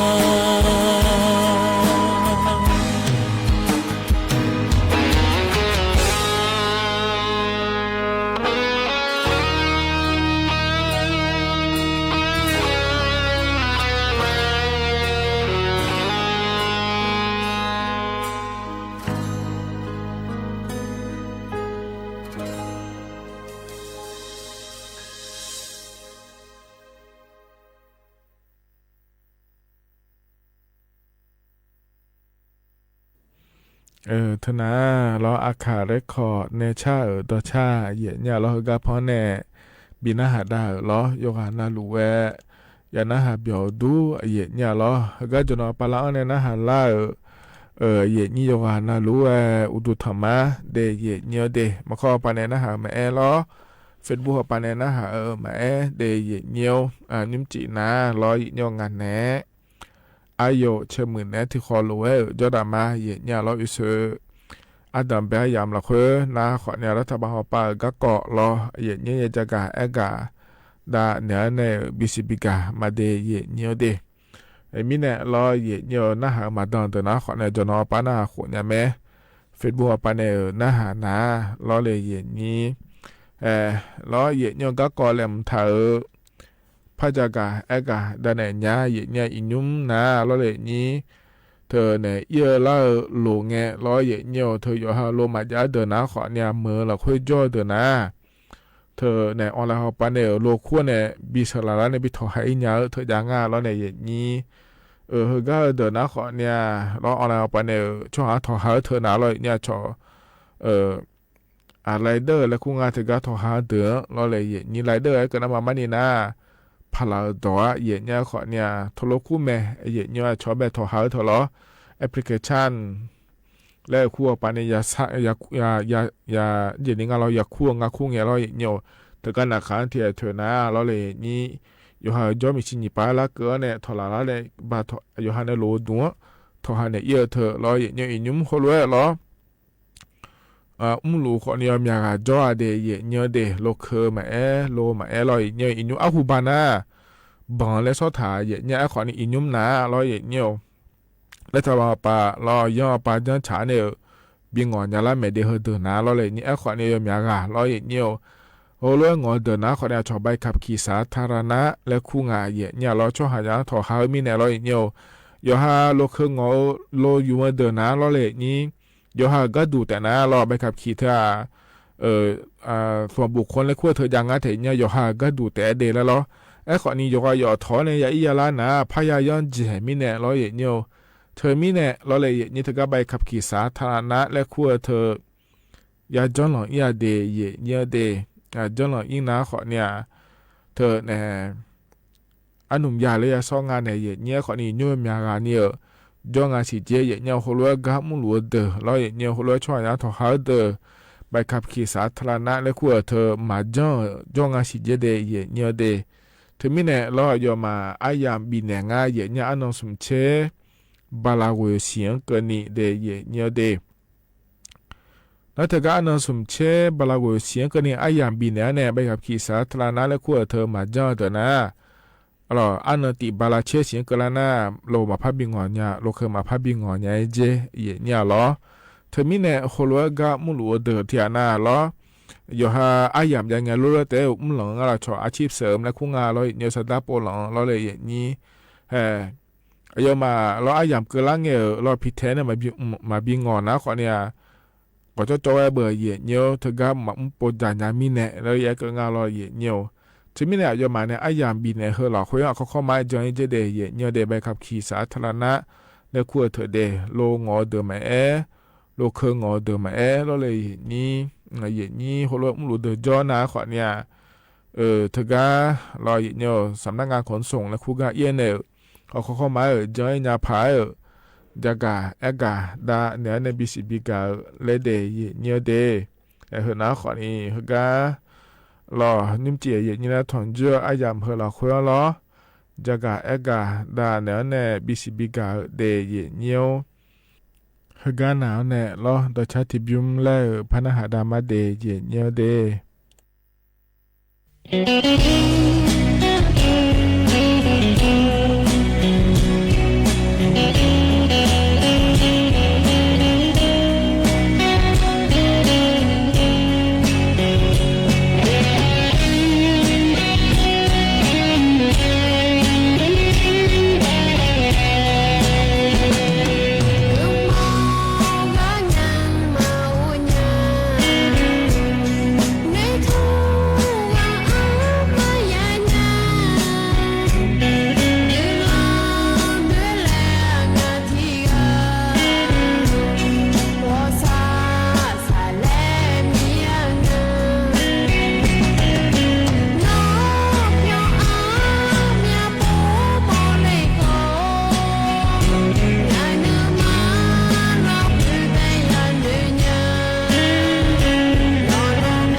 ขอนี่เดี๋ยวทิบยุ้มละเย่เนี่ยเพราะในบินหาดาล้อเย่เนี่ยนะหาเบียวดูโยหานาลูเวเย่เนี่ยล้อเฮกันเลยนะล้อเย่เนี่ยยามข้าจะล่าเฮอเยชาแล้วบินหาดากันมาเดเย่เนี่ยเดอายุก็ชากาชมยชมยก็กันอย่างทำแม่เย่เนี่ยล้อเฮก็อายามข้าจะล่าล้อเพราะบินหาดาในอายามเจียนะขอนี่ขออีมาล้ออุจิยุมือเดเย่เนี่ยเดราคาแช่ตาเนี่ยขั้นสอล้องานแหนอายุเชื่อมือแหนที่ขอล้วนแล้วพัดทองจุลามาล้อเยเนี่ยว่าอีมาเดดูทองมางานน่ามีชีได้คุยชีได้น่ามาสิญญาที่อามาจ่อยพอจ่ออาจจะน่าคือมาเลยอาหูบางอันในสาวยองอาจารย์น่าหมอเนี่ยอากาคือกอบิกาลิหมอเนี่ยจะเดฮัลโหลลากายาเบลโลนี่มาฮัลโหลลากายองมาสาหอยองมาซาเลมีเจบุยีสัญญาโอยงายองมาซาเลมีเจบุยีสาหอเบมีสุสากุชาหอสามีนงอาสาหอดุงอายีหอลอมาสอนเลี้ยสัญญาโอเด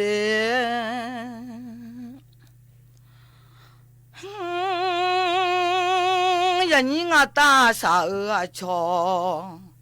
มาจอมยาลาเนื้อเบมีสุสาลาจูเพจามีนงอาสาลาเนเพลยันยาล้อมีสีสามีลองมาเว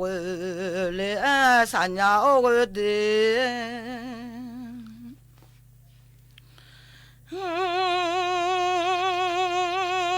บ่ชอนยันยิสาหองพยามาเดมีลาเนื้อมีโลสามีหองยาเดมีโอสิสาญา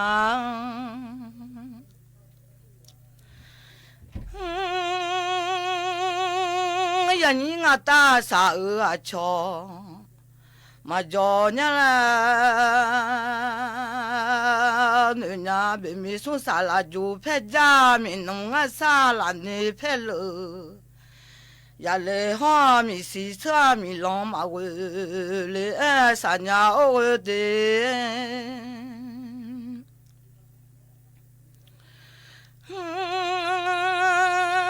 บ่ชอนยันยิสาหองพยามาเดมีลาเนื้อมีโลสามีหองเดือน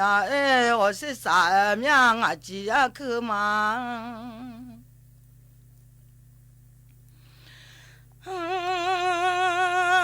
หนูเย็นเนมาข้าดูแลเนื้อวัว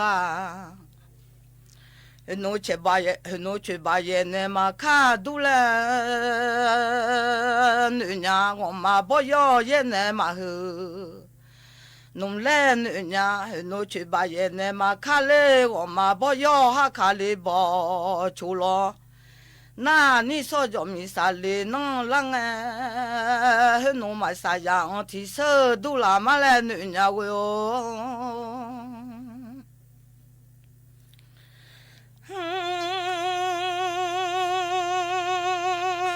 จูมามีเจงอาหาติกายาเล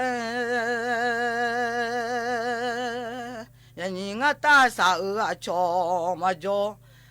ฮะเฮโนช่วยบายเนมาข้างมาบ่ยอเยเนมาฮือลอนน้าก็ข้าก็ยาฮักข้าเลยบ่ชูลอน้าเฮโนมาสายางที่เสดูลามาแลเนื้อเด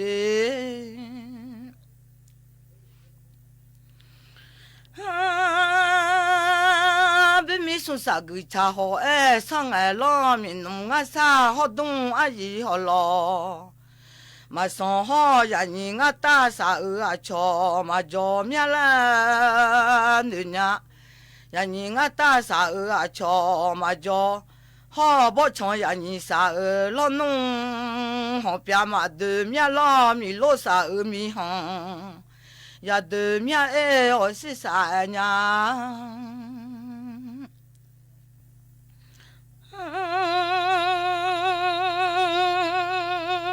ฮาดิงบกูลอสัญญาเด nga ha ya sa di nge bo gu lo sa nya mi lo ya ya nu nge ju cho o go la ho sa nya o mi je nga ha ti ga mo le o chu ka no mya de nge lo ke tu su ji he ma nu mu ya mo e chu ka no mya de nge lo mo ti ma o le o no nyu ti ma la o wa ho no ya sa di nge bo gu lo sa nya de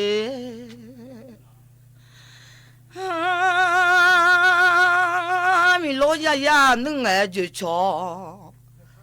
我啦哈，三呀是啥命啊？我的，我了就干我们呀，的我老母的妈哦，农牛的妈嘞，我好可都是几还嘛有那么呀。no ya sa di ngai bo gu la mi lo ya ya nu ngai ju cho wa ho sa nya o go nga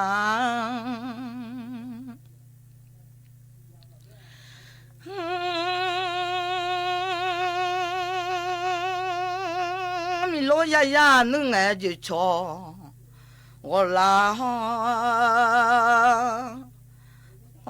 sa ga ho no ha pu le jia cha lo miang a ha o de no ha pu le jia cha nga ha mo le jia sa ga ho ya ma sa le mi je bu yi sa nya o de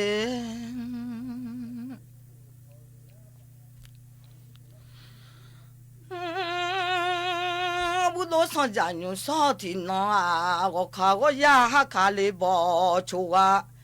好很多买啥样提手都拉面不都上家牛少听啊，我的。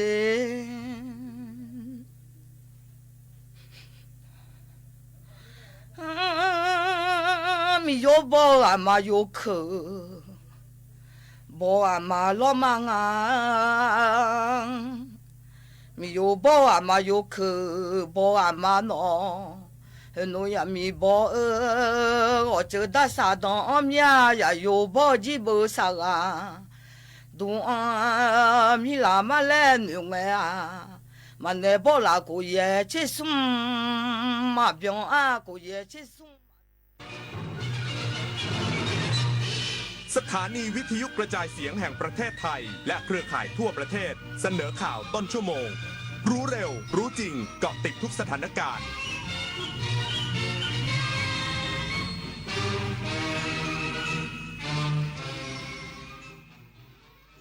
รับฟังข่าวต้นชั่วโมง 22 นาฬิกากับพิญโยรุ่งสมัย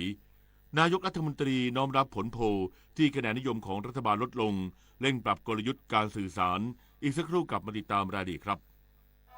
ฟ้าสลัวมัวแสงระวีส่องนกหยุดร้องวังเวงให้เงียบเหงามองฟ้าวันนี้เป็นสีเทาอกประชาหมองเศร้าระทมสวงด้วยพระราชธิดาพระองค์ใหญ่เสด็จคันไลสู่แดนสวงเสียงร่ำไห้สะท้อนสถานสวงพระเป็นดั่งดวงใจไทยประชาคุณอาจได้รับสายจากคนแปลกหน้าที่รู้ชื่อรู้ที่อยู่รู้ว่าคุณเคยสั่งสินค้าอะไรแต่อย่าเพิ่งเชื่อเพราะมิจฉาชีพอาจนำข้อมูลเหล่านั้นมาใช้หลอกบอกจะเคลมสินค้าให้หากไม่แน่ใจโปรดวางสายแล้วตรวจสอบข้อมูลกับบริษัทเท่านั้นตั้งสติทุกครั้งเมื่อรับสายไม่กดลิงก์ไม่บอกรหัส OTP ไม่ติดตั้งแอปตามคำสั่งรู้เท่าทันมิจฉาชีพป้องกันภัยไซเบอร์ตอนนั้นดนตรีไลฟ์เดือนกรกฎาคมหาหัวใจให้เจอก็เป็นสุขกับคาราบาวและอาจารย์ธนิตศรีกลิ่นดีจอมยุทธคุยในตำนานวันจันทร์ที่13 กรกฎาคม 2569 เวลา 17 นาฬิกาเป็นต้นไปณห้องออดิทอเรียมอาคารศูนย์ปฏิบัติการสื่อใหม่กรมประชาสัมพันธ์ถนนวิภาวดีรังสิตดินแดงกรุงเทพติดต่อเข้าชมโดยไม่เสียค่าใช้จ่ายได้ที่ Facebook ถนนดนตรีเรายังเป็นนักเดินทางกราบก้มบังคมบาทปิยราชธิดาพระเสด็จสู่ฟ้าปวงประชาร่ำให้ครวญนานาพระกรณียกิจในดวงจิตทวินหวนทุกเร้าเศร้าในสวงพระคือดวงใจไทยนายกรัฐมนตรีน้อมรับผลโพลที่คะแนนนิยมของรัฐบาลลดลงเร่งปรับกลยุทธ์การสื่อสารและกระตุ้นรัฐมนตรีสร้างผลงานเพื่อประชาชนนายอนุทินชาญวีรกูลนายกรัฐมนตรีและรัฐมนตรีว่าการกระทรวงมหาดไทยกล่าวถึงผลการสำรวจความคิดเห็นหรือโพลที่ระบุว่าคะแนนนิยมของรัฐบาลลดน้อยลง5%ว่ารัฐบาลน้อมรับผลสำรวจดังกล่าวเพื่อนำมาเร่งแก้ไขปรับปรุงโดยประเมินสาเหตุส่วนหนึ่งเกิดจากการสื่อสารของรัฐบาลที่ไม่ชัดเจนและไม่ครอบคลุมทำให้ประชาชนยังไม่ทราบถึงผลงานเชิงบวกในหลายด้านอาทิตัวเลขผลิตภัณฑ์มวลรวมในประเทศหรือ GDP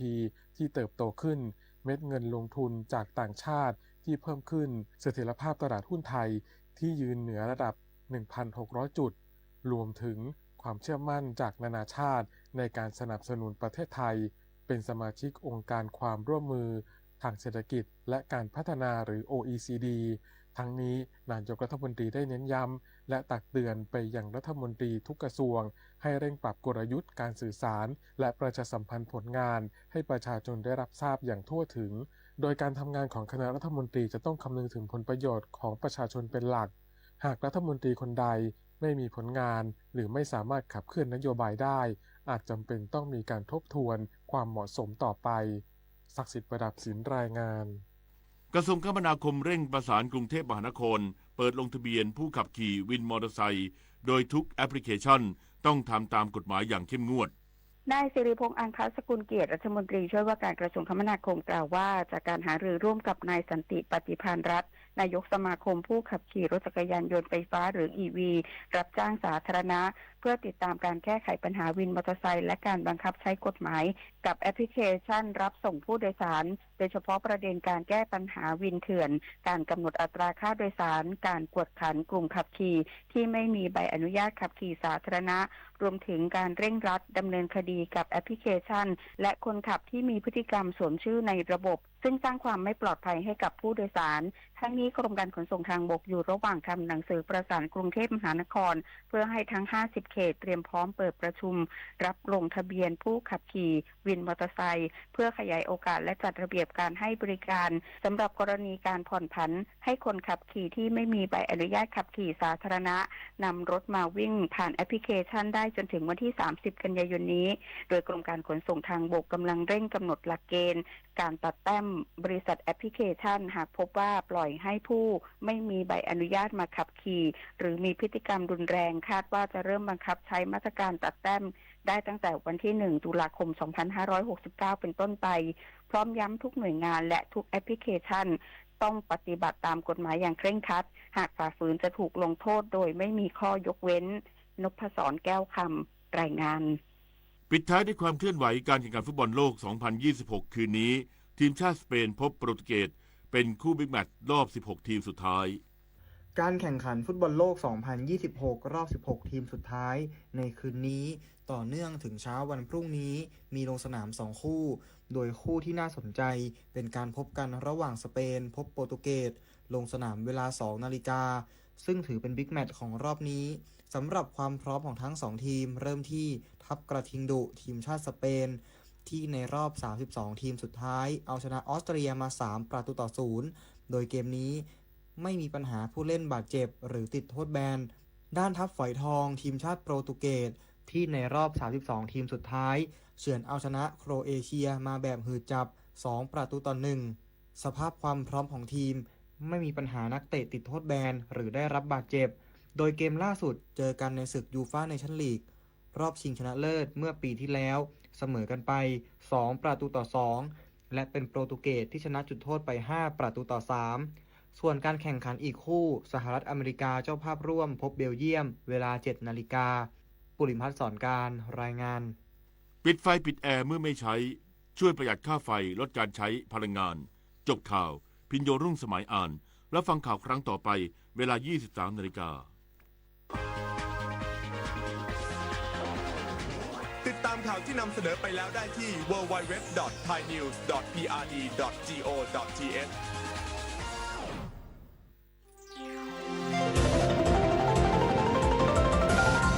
วิทยุแห่งประเทศไทย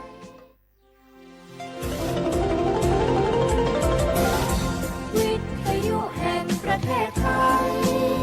ให้ความรู้คู่ความสุข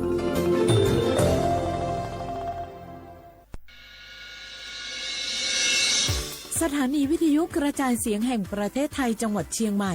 AM 1476 กิโลเฮิรตซ์สถานีวิทยุภาคภาษาชาติพันธุ์แห่งเดียวในประเทศไทยที่มีความทันสมัยเชื่อถือได้สร้างอัตลักษณ์กลุ่มชาติพันธุ์สู่สากล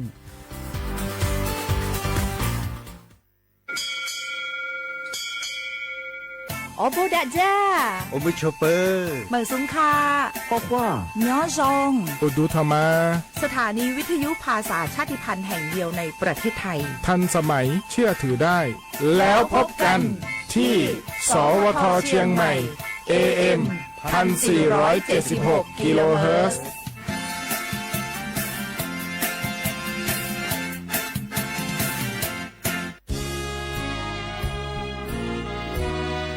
พระบารมีปกเกล้าเพื่อปวงชนชาวไทยจากพระราชกรณียกิจนานับประการที่พระบาทสมเด็จพระเจ้าอยู่หัวและพระบรมวงศานุวงศ์ทรงทุ่มเทพระวรกายทรงงานอย่างไม่เหน็ดเหนื่อยเพื่อประโยชน์สุขของประสบนิกรจากโครงการหลวงสู่การพัฒนาแหล่งน้ำส่งเสริมการศึกษาและด้านสาธารณสุขที่มุ่งเน้นการพึ่งพาตนเองและการพัฒนาอย่างยั่งยืนทุกย่างพระบาทคือการทรงงานทุกพระราชดำริคือพลังแห่งการพัฒนาเพราะประชาชนคือหัวใจของแผ่นดินร่วมเสริมสร้างความรักในสถาบันหลักของชาติโดยสำนักงานประชาสัมพันธ์ที่ 3 กรมประชาสัมพันธ์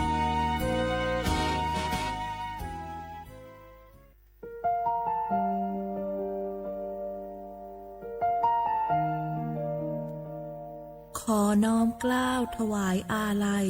สมเด็จพระพันปีหลวงพระแม่แห่งแผ่นดินผู้ทรงเมตตาเหนือเกล้าขอพระองค์เสด็จสู่สวรรคาลัยข้าพระพุทธเจ้าข้าราชการและเจ้าหน้าที่สถานีวิทยุกระจายเสียงแห่งประเทศไทยจังหวัดเชียงใหม่กรมประชาสัมพันธ์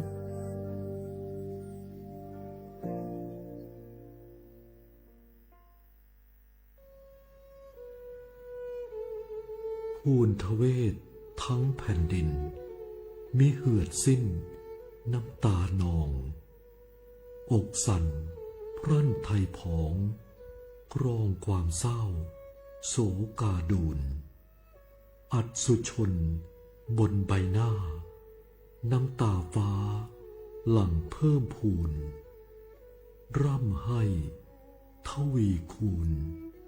ยามยินข่าวร้าวในสวงน้อมรำลึกในพระกรุณาธิคุณข้าพระพุทธเจ้าคณะผู้บริหารข้าราชการและเจ้าหน้าที่สถานีวิทยุกระจายเสียงแห่งประเทศไทยกรมประชาสัมพันธ์สารคดี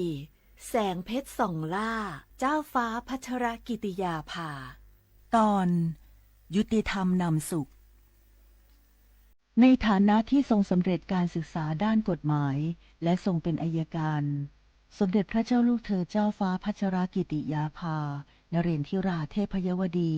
กรมหลวงราชสารินีสิริพัฒน์มหาวชรราชธิดาทรงให้ความสำคัญกับหลักการความยุติธรรมเป็นอย่างยิ่งทรงมุ่งมั่นที่จะพัฒนาวงการกฎหมายให้เป็นที่พึ่งของประชาชนโดยเฉพาะอย่างยิ่งผู้ได้โอกาสให้เข้าถึงกระบวนการยุติธรรมได้อย่างเท่าเทียมทรงใช้ความรู้ความสามารถอย่างเต็มที่ ในการให้คำแนะนำทางกฎหมายแก่ผู้ที่ต้องการความช่วยเหลือทรงเป็นผู้ผลักดันให้เกิดโครงการกำลังใจในเรือนจำซึ่งเป็นการเปลี่ยนแปลงทัศนคติของสังคมต่อผู้ต้องขังหญิงและเด็กติดผู้ต้องขังทรงเห็นว่าผู้คนเหล่านี้ควรได้รับโอกาสในการเริ่มต้นชีวิตใหม่และไม่ควรถูกตีตราจากสังคมทรงริเริ่มโครงการและผลักดันให้เกิดการปรับปรุงกฎหมายหลายฉบับเพื่อให้สอดคล้องกับสถานการณ์ของสังคมและคุ้มครองสิทธิของประชาชนได้อย่างแท้จริงพระองค์มีพระวิสัยทัศน์ที่กว้างไกลและทรงตระหนักถึงปัญหาในกระบวนการยุติธรรมทรงเชื่อมั่นว่าการสร้างความยุติธรรมให้เกิดขึ้นในสังคมจะนำมาซึ่งความสงบสุขและความเจริญอย่างยั่งยืนด้วยพระปรีชาสามารถด้านกฎหมายของสมเด็จพระเจ้าลูกเธอเจ้าฟ้าพัชรกิติยาภานเรนทิราเทพยวดีกรมหลวงราชสารินีสิริพัฒน์มหาวชิรราชธิดาทรงนำพาความยุติธรรมสู่สังคมเพื่อช่วยเหลือผู้ด้อยโอกาสให้ได้มีโอกาสอย่างเท่าเทียมน้อมรำลึกถึงพระองค์พระผู้ทรงเป็นแสงแห่งความยุติธรรมในดวงใจ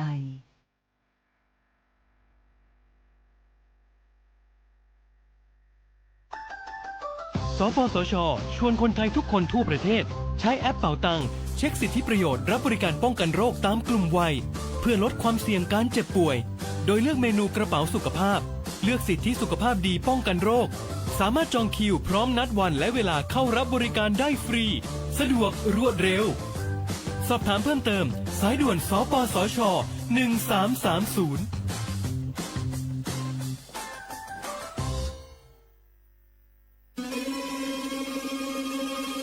ก้าวสำคัญมาถึงแล้วเจียงใหม่นครหลวงของล้านนาสู่การเป็นมรดกโลกต่างวัฒนธรรมขององค์การยูเนสโกเมืองที่ยังมีชีวิตและมีประชาชนอาศัยอยู่ร่วมกันวันที่ 3-8 สิงหาคม 2569 นี้สภาการโบราณสถานระหว่างประเทศจะลงพื้นที่ตรวจความพร้อมจังหวัดเจียงใหม่ขอเชิญชวนภาครัฐเอกชนและพี่น้องชาวเจียงใหม่ทุกคนมาร่วมแรงร่วมใจพัฒนาปรับปรุงพื้นที่ทั้ง5ประตู4แจ่งตามแนวคูเมืองและ7วัดสำคัญวัดเจียงมั่นวัดพระสิงห์วัดเจดีย์หลวงวัดพระธาตุดอยสุเทพวัดสวนดอกวัด7ยอดและวัดอุโมงค์ช่วยกันดูแลให้สะอาดงดงามคงคุณค่าสถาปัตยกรรมดั้งเดิมเพื่อต้อนรับการตรวจครั้งสำคัญนี้ร่วมกันร่วมสนับสนุนเจียงใหม่สู่เมืองมรดกโลกต่างวัฒนธรรมโดยสวท.เจียงใหม่สำนักงานประชาสัมพันธ์ที่3กรมประชาสัมพันธ์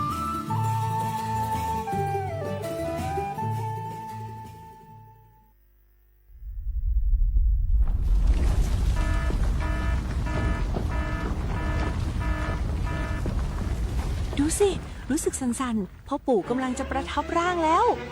ว้ายสั่นขนาดนี้เข้าแล้วแน่ๆสาธุ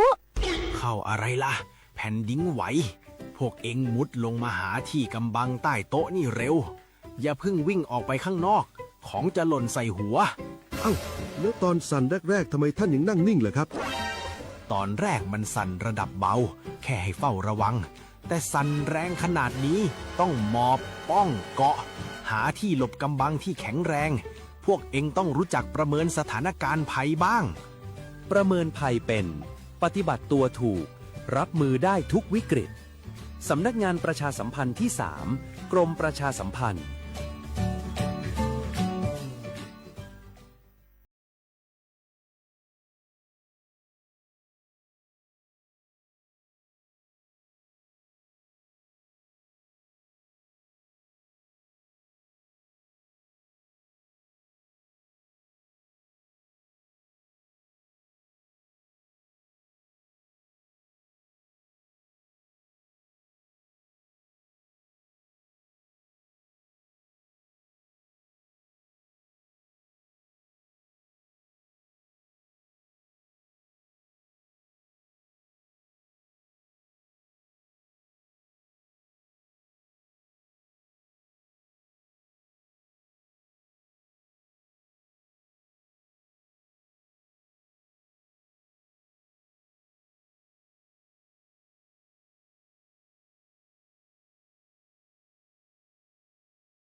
เมืองซุงค่ะเมืองซุงพี่น้องผู้ยินถ่อมเฮาค่ะกูก็กูก้นตั้งหมดตั้งเซ็งค่ะพบทุบจำกันในตอนการเมืองซุงค่ะฮงปล่อยเซ็งสวทเก้งใหม่ AM 147 kHz ฐานหน้าก่อกับสืบข่าวที่3สปทเก้งใหม่นะคะอ๋อพบทุบจำกันที่ไหนอยู่เป็นอ้อยก็อ้อยเซปอแม่พี่น้องเขาดีฮงปล่อยเซ็ง AM 147 kHz อองตี49เซนตั้งประชาสัมพันธ์สั่งการวิ่งเก่งใหม่50100พบทบจำกันได้ในย้อนสู้ปันป่อแม่พี่น้องเขานั่นมีดังซื้อเจอกว่าไรไปเลยก็ให้หลอดเพียเขียนกันกูก็กูก้นอยู่จอมข้าวโมข่าวนู้นตีไหนจึงหนังไหนค่ะในวันเมื่อได้ถึงมาเนวันจันทร์ที่6เดือนธันวาคม2 เหงปลาย26ปีใต้2 เหง1ปากปลาย20ปีก็จ่า1 เหง3ปากปลาย88คู่ถึงมาเดือน8ลอง7คำในวันเมื่อในอยู่จอมกันที่ในพี่น้องเขาชมอยู่ที่แล้วต้องตักกันเข้ามาจอมกันไหลห่มจมฮับตอนกูก็กูก้นไหนค่ะเอาพี่น้องเขาค่ะเอามาพี่น้องเขาได้ทอมอยู่ดังเรดิโอออมล้มทอมอยู่ที่ดังแฟนเพจ Facebook สวทเก้งใหม่จำจะในก็ห่มจมฮับตอนกูตีกูตั้งนั่นขนาดเนาะออนตั้งในเดออนเอาปอแม่ปีๆน้องๆเขานั้นมาฝากฟังไว้ปั่นเกี่ยวกับไปลองข่าวเงาฟิงฟ้าราศีกันอีกอ่อนนึงค่ะโหลเลยฟังกันไว้ในวันที่5ที่6ที่7เข้าตั้ง3วันในนั้นค่ะเอาฝนตีตกน้ำลูกตีลมเลี่ยงหลงลมหลงไม่สักในนั้นค่ะพี่น้องเขาค่ะเอามาเสนะคะปืนก่อปืนเผาไว้ว่าเตจังป้อถ่องจึงไทยในเตตกน้ำตีดั้ง7วันเก้งใหม่เก้งหายลำปางพะเยาเมืองแพร่แล้วก็อุตรดิตถ์สุโขทัยกำแพงเพชรพิษณุโลกพิจิตรเพชรบูรณ์ในนั่นค่ะฝนตีตกน้ำกำนำก็ตีตกตีดัง7วันแม่ฮ่องสอนแล้วก็ตีตอนเมืองตากและเมืองน่านเนี่ยค่ะอ๋อลูกตีลมไม่สักในนั่นค่ะเขาพัดผ่านมาตั้งเมืองโฮมตุ่มเมียนมาเมืองลาวและเมืองเวียดนามป้อถ่องจึงนั่นป้อถ่องตั้งเวียดนามเสเข้ามาพัดเป่าเฮ็ดให้หลายๆองตีเจจังฮบทบยาผลล้มๆตั้งเมืองใต้เฮาขานั่นก็เหมือนกันโหเลยฟังกันไว้แล้วก็รูหลอมตัวถึงลองผลล้มๆหมักเข้าเต้านำพี่น้องเขานั่นหนังคือบ่ติมีลองลู่ซุ่มนั่นเนี่ยก็รู้เลยอ่อนกันข้าเจอถ่อมด้วยข่าวเงาแล้วก็ครึ่งปองให้สร้างกว่าถึงเข้าได้ผูกซ่อมถูกเข้าได้เฮ็ดจึงหืออยู่ได้มีล็อกไล่ห่างเฮียนจึงหือหนังคือบ่ติหลอดฝนหลอดมีลองหมักเข้าเต้านำบ่เขาได้เนาไกวลองกว่าจ้อมนำเจิงไหนนั่นในนั่นค่ะอันนี้ก็เอามาฝากตวนจูถึงป่อแม่ปีๆน้องๆเขาเกี่ยวกับไปลองข่าวเงาฟิงฟ้าราศีจึงหนังไหนค่ะข่าวเงายาเมากำค่ะย้ำพองตะเหลวนั่นเนี่ยก็ปืนตีนยอบเลยอยู่คือเอามาได้เป็นดังเมืองไทยเอามาได้เป็นดังเมืองโฮมตุ้มเอามาได้เป็นต่างจึงเมืองเจิมจะในก็ปืนก็ตีนยอบกันไรตั้งนำตั้งหลายในนั่นค่ะเมื่อวันที่5เดือนธันวาคม2 เหงปลาย26นั่นเจ้าหน้าที่ฝ่ายห่มลมเก๊กหลาน2ผังเมืองหมายหนึ่งอันมีอยู่ที่6โคแม่ซ้ายตะคิเล็กนั่นตียอบเลยยาเมากำเคตามิน1ปากปลาย11กิโลกรัมค่ะแล้วก็ยามาแทง600,000ตีก้นเมืองมันก็1เจ้าหน้าที่บริหารฝ่ายเก็บขอนลาติผู้สื่อข่าวเขาว่าเมื่อวันที่5เดือนธันวาคม2 เหงปลาย26ยามกลางในหมอก10 โมงปลาย40 เมตรนั่นพ้องตึกกดทัดก้นเขาก้นออกแลโคเลี้ยงเขาอยู่นั่นมีรองถังเทิมทงนิ่งแหงอันมีมิกหมายลาว5ลงและตั้งมิกหมายเก่าอันเสริมมาในซ่าเสริมหมักไม้และพักเขียวเหนือรถ3 ล้อลำหนึ่งอันลูกฝั่งตะคิเล็กเขามาแลจังเลยกดทัดด้วยโคอันป้าในนั่นตั้งเสียงในขาออกจากนั้นก็เลยหันถงเนียงแหงสีเขียวและสีเหลืองค้ำตั้งเสียงมีอยู่1ปากปลาย7ถงเมื่อกี้ถงเจ้านั่นจึงเลยหันเสยไว้ยาเมากำอันเป็นเคตามินน้ำหนัก1ปากปลาย11 กิโลกรัมยามาแทง600,000 เม็ดเกี่ยวเลยลองในเสเจ้านาตีเขากอตียอบไหลก้นหอรถ3 ล้อชื่อห้องว่าขุนเต้งอู้อาศัก42 ปีกวนเมืองมันเสตึกกดทัดซับเซโดยแทงอยู่ในนั่นค่ะออกเมื่อวันที่4เดือนธันวาคม2 เหงปลาย26นั่นก็เจ้านาตีปริหันเจเวงแม่แต่งจะตอนเก้งใหม่เขานั่นก็ตียอบระยะมา5 ล้านปลายเม็ดค่ะเสือไว้ในถุงอันมีลิกมันนากานีอันลูกตั้งแหลนลินเข้ามานั่นแล้วก็แทงหมก4 โมงครึ่งไปเจ้าหน้าที่เขาก็ล่ำจอมนะคะหลังรถกระบะให้ลักแทงอันหนึ่งตั้งเสเวียงแหงมาดังแหลนดินเสเข้ามาในปืนตีวันมึงของเจ้าหน้าที่เขาก็ล่ำจอมเสมากคึดตีวันปุ่งแสงท้องขี้เล็กเจเวียงเม็ดแตงค่ะก้อยกาก้นหอกา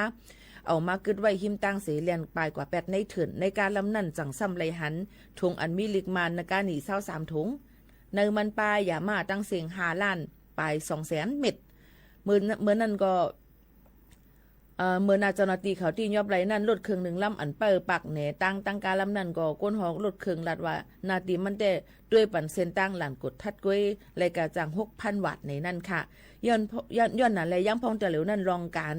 หลักขายยาเมากำยักต่อส่งยาเมากำเจิมจะในมีหนำเหลืองเนี่ยเอามาติเปิ้นเฮ็ดจังหือหนังหือบ่ได้พามตาเจ้าหน้าที่เขาเจิมจะในก็เฮ็ดให้เจ้าหน้าที่เขาก็อำเลยอยู่ไว้เมาม้างคึงปองให้สร้างเลยคึงหาตียอกกว่าแถมตียอบกว่าแทงจังไหนค่ะเนาะพ่อแม่ปีๆน้องๆเขาค่ะก็นั้นเลยอย่าไปเฮ็ดผิดลองปักเปิงผิดปักเปิงหมายมีอย่าไปลาลีคึงปองให้สร้างกว่าเลยอันลองตั้งอันถูกแม่นนั่นค่ะเนาะพี่น้องเขาค่ะดูเลยฟังกันไว้กูก็กูก้นค่ะลองตั้งยาเมากำในนี่ค่ะมันเฮ็ดให้เป็นเพยใหญ่ลงเต้ๆในนั่นค่ะพี่น้องเขาค่ะเมืองหนังตั้งเมืองไทยในเปิ้นก็ยังตึกสืบจ้อมเอาแทงเมืองหนังยิ่งสาวอันขึ้นแอร์โฮสเตสเนื้อเฮอร์มินนั่นค่ะเนาะเอากว่าเสรายการต่อสูงมันจึงเจอเปิ้นก็สืบจ้อมหาซับซี่แทงว่าผู้เหลือเพอต่อสูงมาทำไรมาตีเพอทำลูกร่างเหลือมาไหนก็มาลูกตั้งสามเหลี่ยมทองคำตั้งเมืองเกียงแสนนี่เข้ามาตั้งเมืองพะเยากวนอันห้าเพชรถงนั่นนี่ขึ้นเหยียบเพขึ้นสูงมาปันเฮ็ดไหนมันเป็นจุ่มกันไว้ซึ่งไหนค่ะเนาะฮู้ว่าลอกไล่อันนี้เพราะว่าลุ่มเต็บตัตรามันลาดมานั่นมันนั่งจ่องเดลอดป่วนหามนั่นก็มานั่งเตเลยครับตัวตามจังหือพองนี่ก็ไปสืบจ้อมข่าวเงาเที่ยงอันเป็นการอันใหญ่หลวงเฮ็ดให้จื่อเสียงวันเมืองเป็นรูซุ่มตั้งนำตั้งหลายในนั่นค่ะพี่น้องเขาค่ะนี่ก็เป็นลองข่าวเงาเกี่ยวกับไปลองยาเมากำเดี๋ยวก็ลองฟิงฟ้าราศีเอามาฝากตวนทุกถึงพี่น้องเขาจังหนังไหนค่ะหรือเจอถ่อมได้เพียงความมันหูถูกเจอกันก่อนพี่น้องเขาถ่อมอยู่ที่แล้วตั้งไหลตรงตักกันเข้ามาเนี่ยค่ะโนเย่าก็ใครพี่น้องเขานั่นถ่อมเย่าเนี่ยก็ปันตั้งหันถึงกันเข้ามาเนี่ยค่ะก็มาติอุตรงตักจำกันแทงสิติมีลองตั้งอีกสังแทงเนี่ยก็จงเกิดขึ้นมาอุกอันกันแทงเมื่อในเป็นทางในร้านความพิธีที่คว้างบันค่ะนะชมได้เพียงความต้องรอคำเลยค่ะพี่น้องเขาค่ะจ้าแสมาห้องไว้สุดชมค่ะ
ต้องรอคำค่ะพี่น้องขอย่นกันเข้ามาตั้งแอปพลิเคชัน TikTok ในนั้นค่ะฝากตอนทุกถึงกันให้แรงยินถ่อมจอมกันในตอนการเฮาคาตีในนั้นค่ะอ๋อพี่น้องขอเลยถ่อมเสียงเงาหางเสียงเลยตัวเงาหางเสียงอยู่ย่ำพ้องตะเหลวเป็นตีห้องปล่อยเสียงสวทเก้งใหม่ AM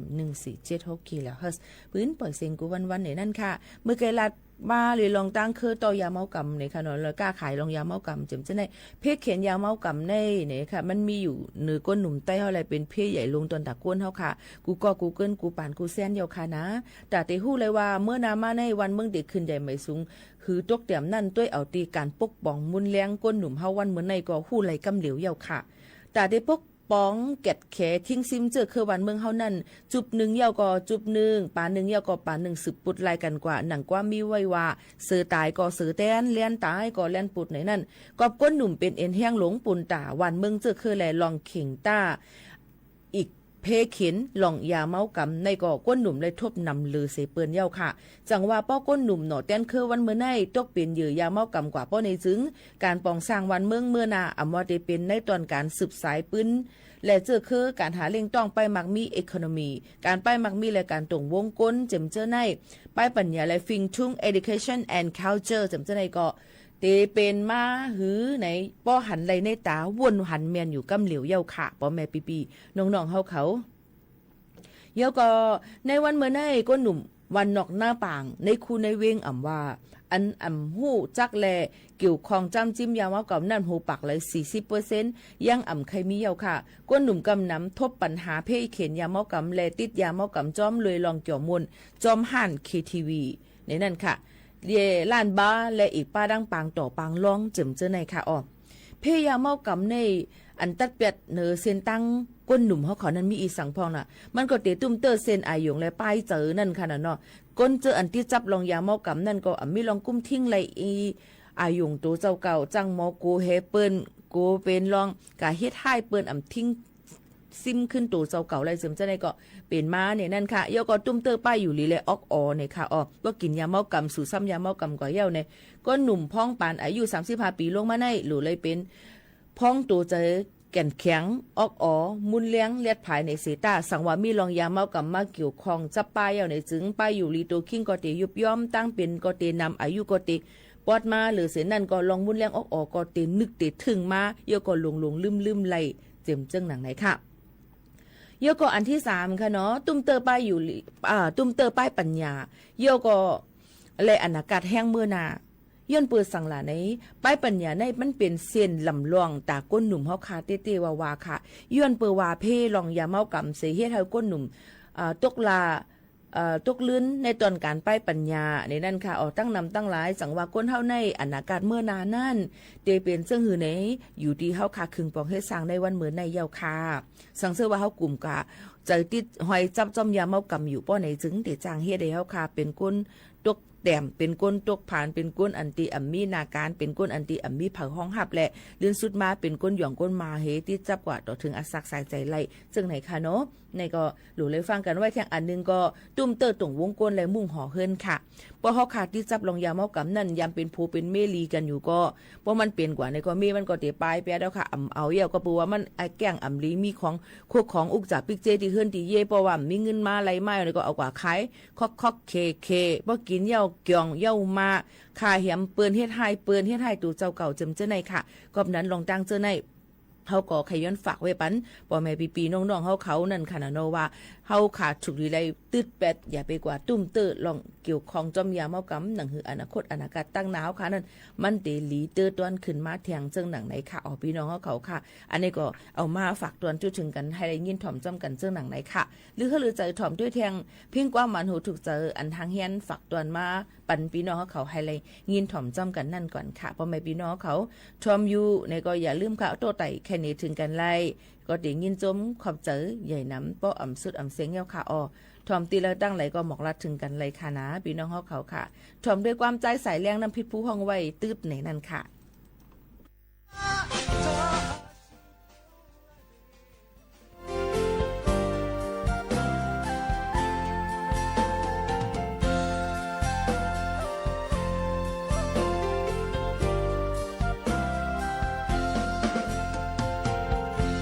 ดอบอำเทงสั่งความเยอะมองยินความมาขอปวงนักมาจอมเฮ็ดจอมสร้างเหิงเหมือนจะไหลจุดโอ้ยโกเสดังสูงหิมพรจุดเล่นยาแทงยิงสิ่งอามนัดจุดลิบจุดแรงย่อนจะหักอันเลี้ยวอำเหมือนอำมึงสั่งลาความเมื่อเจอจืดแล้วจืดมาจอมเฮ็ดจอมสร้างขอสั่งสอนมาจุดห้องความมุนจอมกิ่วจมก่อนจุดป่าเย็นปุเจอองค์ขายเป็ดจุดเด็ดจุดวายอนจะหักอันเลียวถึงยังเมินเลย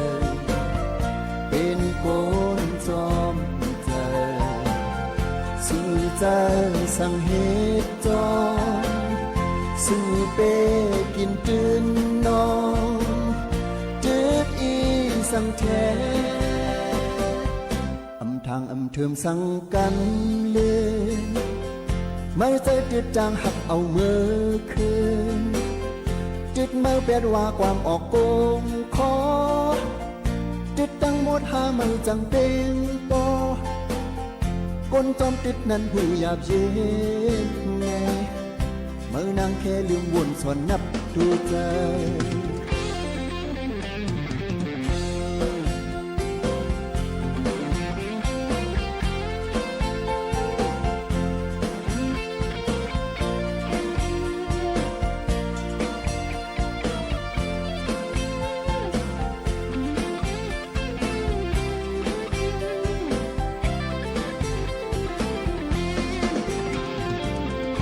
ถึงยังเมื่อเลย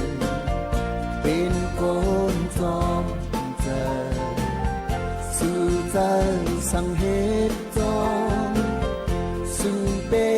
กินตื่นนอนจืดอีสั่งแท้อำทางอำเทิมสั่งกันเลื่อนไม่ใจจืดจางหักเอาเมื่อคืนจุดเมื่อเปลี่ยนว่าความออกโกงคอจุดดังหมดหามือจังเป็นปอคนจอมจุดนั้นหูหยาบเย็นในเมื่อนางแค่ลืมวนสอนนับดูใจเมื่อนางแค่ลืมวนสอนนับดูใจเมื่อนางแค่ลืมวนสอนนับดูใจ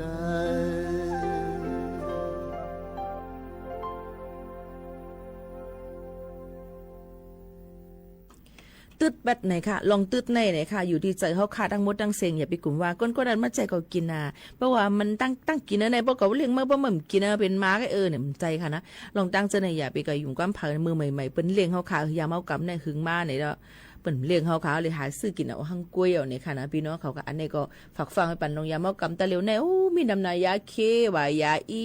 ยาเสียสาวยาไอซ์ว่ายาแฮปปี้วัตว่าค่าคู่นำไหนยามากำกับปันแต่เร็วเรียกก็พอดอะไรมันก็พอดเคว่าจำเจในทางพี่ลูกกว่าเนี่ยค่ะเนาะเพราะว่าเลยหุดกว่าเย้าในจึงมันเดี๋ยวจะให้เมามิงปิงตะลิงหลงไว้ป้อมเลยสู่เลยซ้ำเลยนั่นมาเนี่ยก็ที่เฮ็ดให้เขาหย่องมาเจอสันจะปิดเจอป๊อดเนาะจังไหนค่ะป้อลุ่นเรือนเนี่ยเพียวก็ช็อกตายนั่นค่ะเนาะอันใดลีกูเนี่ยในค่ะเนาะกับปัญญามากำตะหลิวเยอะก็มีผังห่างเหมือนทางตุ๊กตาอีสังหลายๆลาบูบูลาเบอร์อย่างอันเป็นมีอยู่เนี่ยมันก็จะมีมาแทงลองตั้งจะในหลูเลยฟังไว้เยอะก็สื่อโซเชียลมีเดียย่ำพ่องตะหลิวลูกหลานเฮาค้านั่นเนี่ยก็หลูเลยตัวจอมเขาบางก็ในหันเยาเฮ็ดจอมใครเยืองว่าเจมเจอหนังไหนค่ะตึกตกใจไปหายเกี่ยวกับบิลองลูกอ่อนอาสัก11ปีเยอะก็ฮอลดกากว่าเป็น10ไปกิโลเมตรเยาว่ำยำฮอไปเป็นล้วนพิเศษเป็นล้วนอันที่เหมือนคนปกตินะคะเนาะ ค้าได้คำหยุ่มก็เพราะว่ารถกาอันมันฮออยู่นั่นเนี่ยมันเป็นเกียร์กระปุกมันเป็นเกียร์อันดีเมนนวดนั่นค่ะนะมันติเลยเจอหยิบคลัดมันเหหยิบปลีกมันเหจิมจะไหนพอเป็นเกียร์ออโตเมติกแต่ก็อะไรว่าไว้ให้ก่อนอันนี้มันตื้นหมดเลยหมอเมาไว้จังนั้นค่ะยอก็เฮ็ดให้มีหลองลูกซุ่มตั้งนำตั้งหลายเอาขึ้นมาก่อนได้จิมจะไหนหยับเนี่ยยอก็ปักปึงหมายมีดังเมืองจึงไทยว่าอาศักเตี่ยมหรือ42ซ้ำว่าเตี่ยมเลยตัวคอกว่าฉะนั้นจังไหนก้วยกันลองตั้งอันไหนเป็นติจอยเฮ็ดจึงหือหรือเฮ็ดจึงหือเที่ยงไหนหรือเลยกุ้มทิ้งกันเต้ๆว่าก็เป็นพ่อแม่พี่น้องอันมีลูกมีหลานเฮาฉะนั้นก็อย่าไปไว้เมาหมากในนั้นขนาดเนาะมันตุ้มเตอถึงหลายรองหลายอันเต้ๆว่าในนั้นค่ะยอก็ประกันลดกาอันมีไว้นั้นเป็นก็ตีหยอดสายเตี้ยนขึ้นหมอกกาหือล่ะยอก็เป็นพ่อเป็นแม่ลุงป้าน้าอาเขาห้ามติเลยอยู่กะจึงหือล่ะจำจะในลองพรตุ้มยอนมันนำเนียนเต้ๆว่าอันนี้ก็หลูเลยฟังกันไว้จอมในนั้นค่ะพ่อแม่ปีๆน้องๆเขาค่ะกำเนิดแทงอันนึงผู้เลอไผใกล้หลาเปิ้นผู้เลอไผใกล้กับต่างเปิ้นลองเปิ้นเนื้อออนไลน์มันก็ว่านี่อันนี้มันว่าหังเก่าเจ้าไหนนี่อันนี้มันว่าหังเก่าเจ้าไหนหือไม่ได้รู้อ่ะหลากันก้อยกาพี่น้องเขาซ้ำเกียงหนาป้อลองหลาลองพิดกันลองโม้กันนี่เก่ากดไล่เก่ากดแช่มันก็สั่งคอนเทนต์หรืออะไรเงินเนื้อออนไลน์ซึ่งเจ้าไหนก็มีมา1เฮากว่าแชร์บันเขา1แค้นเขาขึ้นว่าเก่าในแก่น่ะเนี่ยมีคนเตยเก่าก็ได้เป็นแชร์ลีลงไหนซึ่งเจ้าไหนค่ะเราหลูเลยฟังว่าลองปืนหูตั้งหันลีในขำตุ้ยค่ะพี่น้องค่ะป้อลองไตซินไตเซอร์ว่ะลองปะโลปะล่าว่ะลองเปิ้นหลากันนะก็มาหาพิษกันไม่น้อยไม่หลงนะเปิ้นแช่กันเพราะมันวุ่นถามต้ยปีโมขานวนค่ะอะไรเข้ากับต้ยเนอสื่อเฉยๆปีโมขานวนค่ะอะไรปีโมขานวนมันต้นแช่ค่ะเนาะลองอันอำลีเจ้าไหนมันเหมือนแต่เขาข่าวกับปันแห้งเขาเพราะว่ามันเป็นลองลีถ้ามาลานในสู่เจ้ามาต้ยค่ะเปิ้นลาดบ่หึมหูเพราะว่าลองอันนั้นอันเขาลาดกันว่านั่นเนื้ออันเขาลาดกันว่านั่นเนื้อหูน่ะก้อยกาบอกข่าวเงาไหลลองเลยอันหูค่ะอันนี้ก็หลุดเลยฟังกันไว้จอมก้นกำน้ำป่องเจอพิษว่าโซเชียลมีเดียเนี่ยเป็นปื้นตีส่วนตัวค่ะใครละสังใครเตรียมสังใครต่างสังก็ไล่ก็ในจึงเมื่อเหลียวได้ก็ใกล้หันก้นหลากันต้ากันแลเซ่ในกันหนึ่งออนไลน์อยู่กวันหันน้ำบอกข้าเนาะค่ะบางเสื้อก็เป็นลองเต้บางเสื้อก็เป็นลองอันพางมันอันเลยเป็นอันไรก็ป้อหูต่างเนื้อสื่อโซเชียลมีเดียนำติ๊กเยาวค่ะถึงที่เฮ็ดให้แทงก็1จื่อเสียงป้อเลยลู่ญาตังกนจังเจอในก็มีตั้งนำตั้งหลายค่ะย้อนข้อความย้อนคลิปแค่พาง1อันเฮาต่างนั่นจังเฮ็ดให้กวนเฮาในจานจังกันไล่ถึงจันเฮ็ดให้กันไผหลังมาแลจึงเมือง1เมืองในมีปักเปิงใหม่มีเกี่ยวเลยลองในหังไผหังมันอยู่ยาวค่ะอยู่ที่ลงปองจึงเมืองจึงไทยก็ออกเปิงใหม่มีฟังสติตีก้นเมืองไทยว่าลองหลาลองเซเนลองซ้ำถึงจือลองย้อนนี้กันอย่าลองจือเสียงเปิ้นเนื้ออ่อนไล่เลยไกวเลยลู่ซุ่มกว่าเจ้าในจังพิษปักเปิงใหม่มีเสมีตัวต่ำไม่เงินและตัวต่ำตกขอกอำนั้นก็ตั้ง2เปิงไหนค่ะลองเฮ็ดสร้างจึงหือแลเขาป้าในคอย่าแล้วจือเสียงเปิ้นนั่นล่ะในป้อเอาจอมปักเปิงใหม่มีเมืองไทยว่าได้ถึงลองลาดจ้าหมาบเมอลาดอ่ำลีลองเปิ้นนั่นแจกออกเป็นไว้2เมียว1นั่นถางเล็กรู้เมาหล่าในพังหางว่าอ่ำนับหน้าถือตาในต่อหน้าก้นก็นั่นกำซื้อข้อที่2ซ้ำถึงจือย่าลู่จื้อย่าลู่8จือเสียงหมาบเมอก้นต่างก็กอบนั้นแลตั้งพิษแลตามก็ตีเปิงกันไว้อยู่1ป้อหล่าต่อหน้าก้นก้อนนั่นอ่ำนั้นหล่าก้นก้อนนั่นเนื้ออ่อนไล่จึงเป็นตั้งพิษจอมมาตรา393ถังเล็กปืนต่อหน้ามีตามตั้งพิษจังตุกคอกอ่ำป่น1เหรียญอ่ำนั้นก็ไม่ตามเงินอ่ำป่น10,000 วัตต์อ่ำนั้นก็ตั้ง2อันค่ะข้อที่2ลัดถึงจือเปิ้นถังเล็ก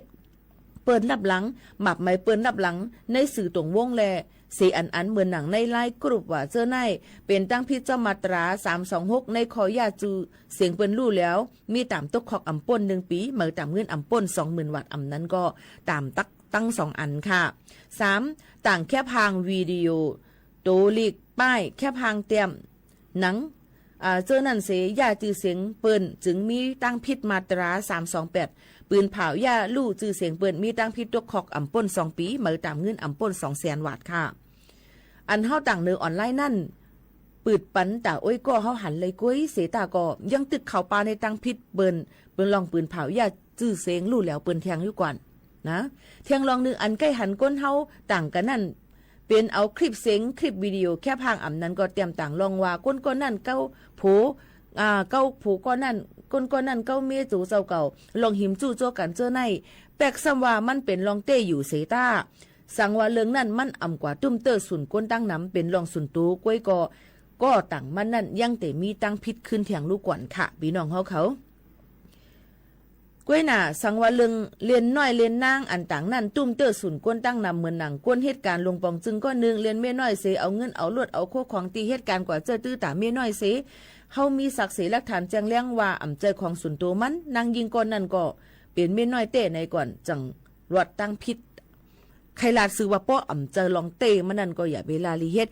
พิษอยู่เสียแต่เพราะว่าเขามีหลักฐานศักดิ์ศรีก็อำถูกดีเลยกึ่งกะต่างหรือเลยกว่าเฮ็ดจำหนังคักตนปักเปิงหมายมีเตเตอร์แคมดีเลยเสเปิ้นจังไหนค่ะกำพองก็ถามว่าป้อหันก้นสองก่อโผเมพิษกันป้อทุบกันนั่นรู้สั่งถ่ายวิดีโอแคปหางเสต่างในออนไลน์จ่องไล่ไหนก็มีถ่ายเสเก็บไว้เป็นศักดิ์ศรีเลยส่งปันภูมิปุนพรห่มลมตาย้อนตั้งจอยแถมเจ้าในเลยอยู่กล้วยกาวาอย่าเปต่างในออนไลน์ลาย้อนกว่ามันกว่าพิษปักเปิงลองให้แห้งเนินนาเฮือนป่นเปลี่ยนสุนไลสุนเปลี่ยนก้นตาสุนตัวเขาอย่าลู่จือเสงก้นก่อขำเลยตั้งอายเจ็มเจอในแหละกัมมาลูกตีเผาเจอลีลูกตีผู้เจรีเตเย็นเป็นภูมิตั้งพิษกว่าเจอในก็เตมีไหลเทียงในนั่นค่ะเปิ้นต่างเสเข้ากว่าในตั้งหันถึงต่อก็ลองอันเปิ้นต่างไว้นั่นรู้จ่องไล่ ในก็เตมีขอถามว่าอันกว่าปันตั้งหันถึงอันอ่อนกันห้องว่าคอมเมนต์อันนั้นมีข้อความเจออันจางพิษแลอันอ่ำจางพิษตั้งสองเปิงอยู่ลองเฮ็ดเสจางพิษนั่นปันแห้งควักนำความเตไปเฮ็ดจึงนั้นเที่ยงจึงนั้นเที่ยงลูกก่อนก็หันดีจอมมันตับปันมาลาเจมจังได๋อันไหนเตจางมือเงิน 200,000 บาททุกขอก2ปีเพราะว่าการปันแห้งเปิ้นจังนั้นล่ะรู้เมาป้นเปลี่ยนใจข้อความเลิงเจิงว่าหลอกงึดห้องจืออ่ำลีเจอไหนมีตั้งพิษเหมือนกันค่ะหมับมือเลิงมือแท่งนอกเนอเสียอันเปิ้นต่างไว้เจอตึกส่วนให้เปิ้นจอยกันล่ะจอยกันแช่ปันตั้งหันถึงเจิงหืออ่ำมีตั้งพิษนั่นน่ะก็เฮาหลูเลยห่างเฮียนกันไว้ลองตั้งว่าเฮากัดตึกส่วนเปิ้นให้มาโฮมเป็นผายเฮาให้มาจอยล่ะจอยว่านี่ก็พิษเหมือนกันค่ะปันตั้งหันถึงเจิงหือล่ะแต่อ่ำมีตั้งพิษนั่นถามข้อมูลตัวกวยค่ะเหมือนหนังจอมีศักดิ์ศรีมันแน่เป็นตีเหลอมือเหลอเต้เผยผิดเผยถูกตัวเอาหลายๆก็ไล่สั่งเพลงปีโมขาวนนว่าได้ก็อำตาบโลกับปันตั้งหันถึงอีสังปันตั้งหันถึงเพลงเป้งอำเป็นเจอไผ่ไหลถูกลีถ่อมเสียงตั้งสองไผ่ก็ว่าไปได้ทัดทางอำไปฮู้จังแรงก็อย่าเปลาลีก็ยุ่มจนเจ้าในค่ะเนาะฟังเกี่ยวเลยรองปักเปิงปืนแผ่จังในจางพิษปักเปิงลองห่มลมลองสุนตัวเจ้าในถูกลีฟังเขาไว้อยู่เจ้าในเป็นตัวอย่างอันเตอำเฮ็ดเฮามีดังพิจอมลองอันเปิ้นต่างนั่นในค่ะจึงหือก็ลีค่า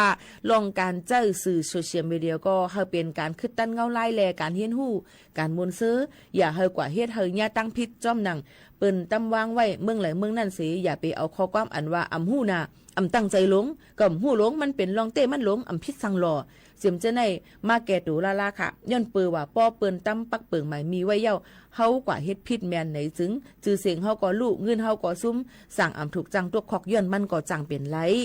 ยิงมาเหลวในเมืองไทยเปิ้นกดทัดก้นแห่งการยันเมืองก็แก้มหน้า1แค่นดูเลยฟังกันไว้เปิ้นต่างอีหังเปิ้นว่าหังแห่งการยันเมืองจึงเหออย่าไปก่อคอมเมนต์อย่ากับปันตั้งหันถึงค่ะตัวเอก็มออยู่มอกินฟังอยู่ฟังกินหังไผหังมันนั่นเตเตอร์แคมลีเลยเซเปิ้นในนั่นค่ะเมื่อในยุ่มยามาเตมีพรดีดอนตาพ่อแม่พี่น้องเขาอ่ำนำก็ซึ่งหือก็ลีค่ะจ่องขึ้นมาพบมาทบจอมกันเที่ยงในตอนการเฮาค่ะกูวันข่าวยาม 10 โมงถึง 11 โมงกลางในกลางค่ำจอมข่าวยิงหมู่ข่าวนนตีในเมื่อในย้อนผัดยานปอแม่ปีน้องๆเขาเมื่อกว่าก่อนส่งขึ้นมาพบมาทบจอมกันเที่ยงในนั่นค่ะเอาพี่น้องเขาค่ะยินจมขอบใจเย็นนำเสผัดยันพี่น้องเขาเมื่อกว่าก่อนค่ะม่อนๆค่ะขอบใจค่ะ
Hãy subscribe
cho kênh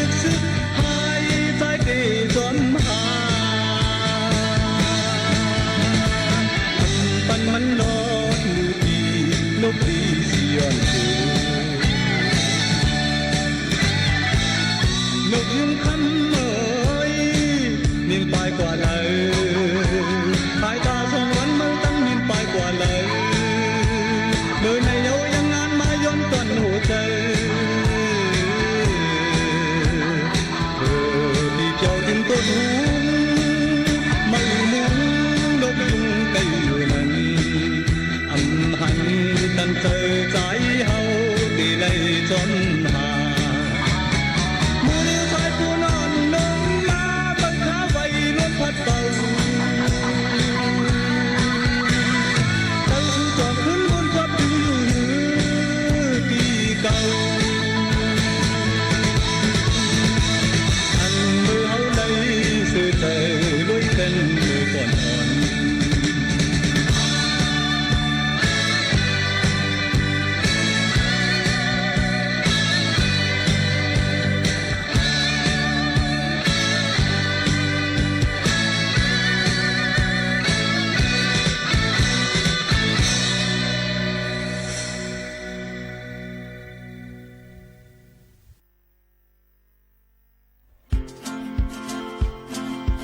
chỉ kiến chương đi sớm muốn nơi giờ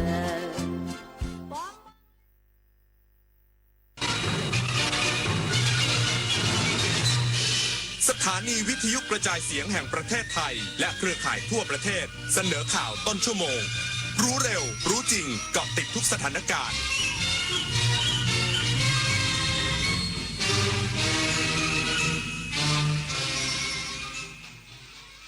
รับฟังข่าวต้นชั่วโมง 23 นาฬิกากับพิญโยรุ่งสมัยกรมอุทยานแห่งชาติสัตว์ป่าและพันธุ์พืชเฝ้าระวังแนวปะการังบริเวณหมู่เกาะสุรินทร์หลังพบเริ่มฟอกขาวอีกสักครู่กลับมาติดตามรายละเอียดครับ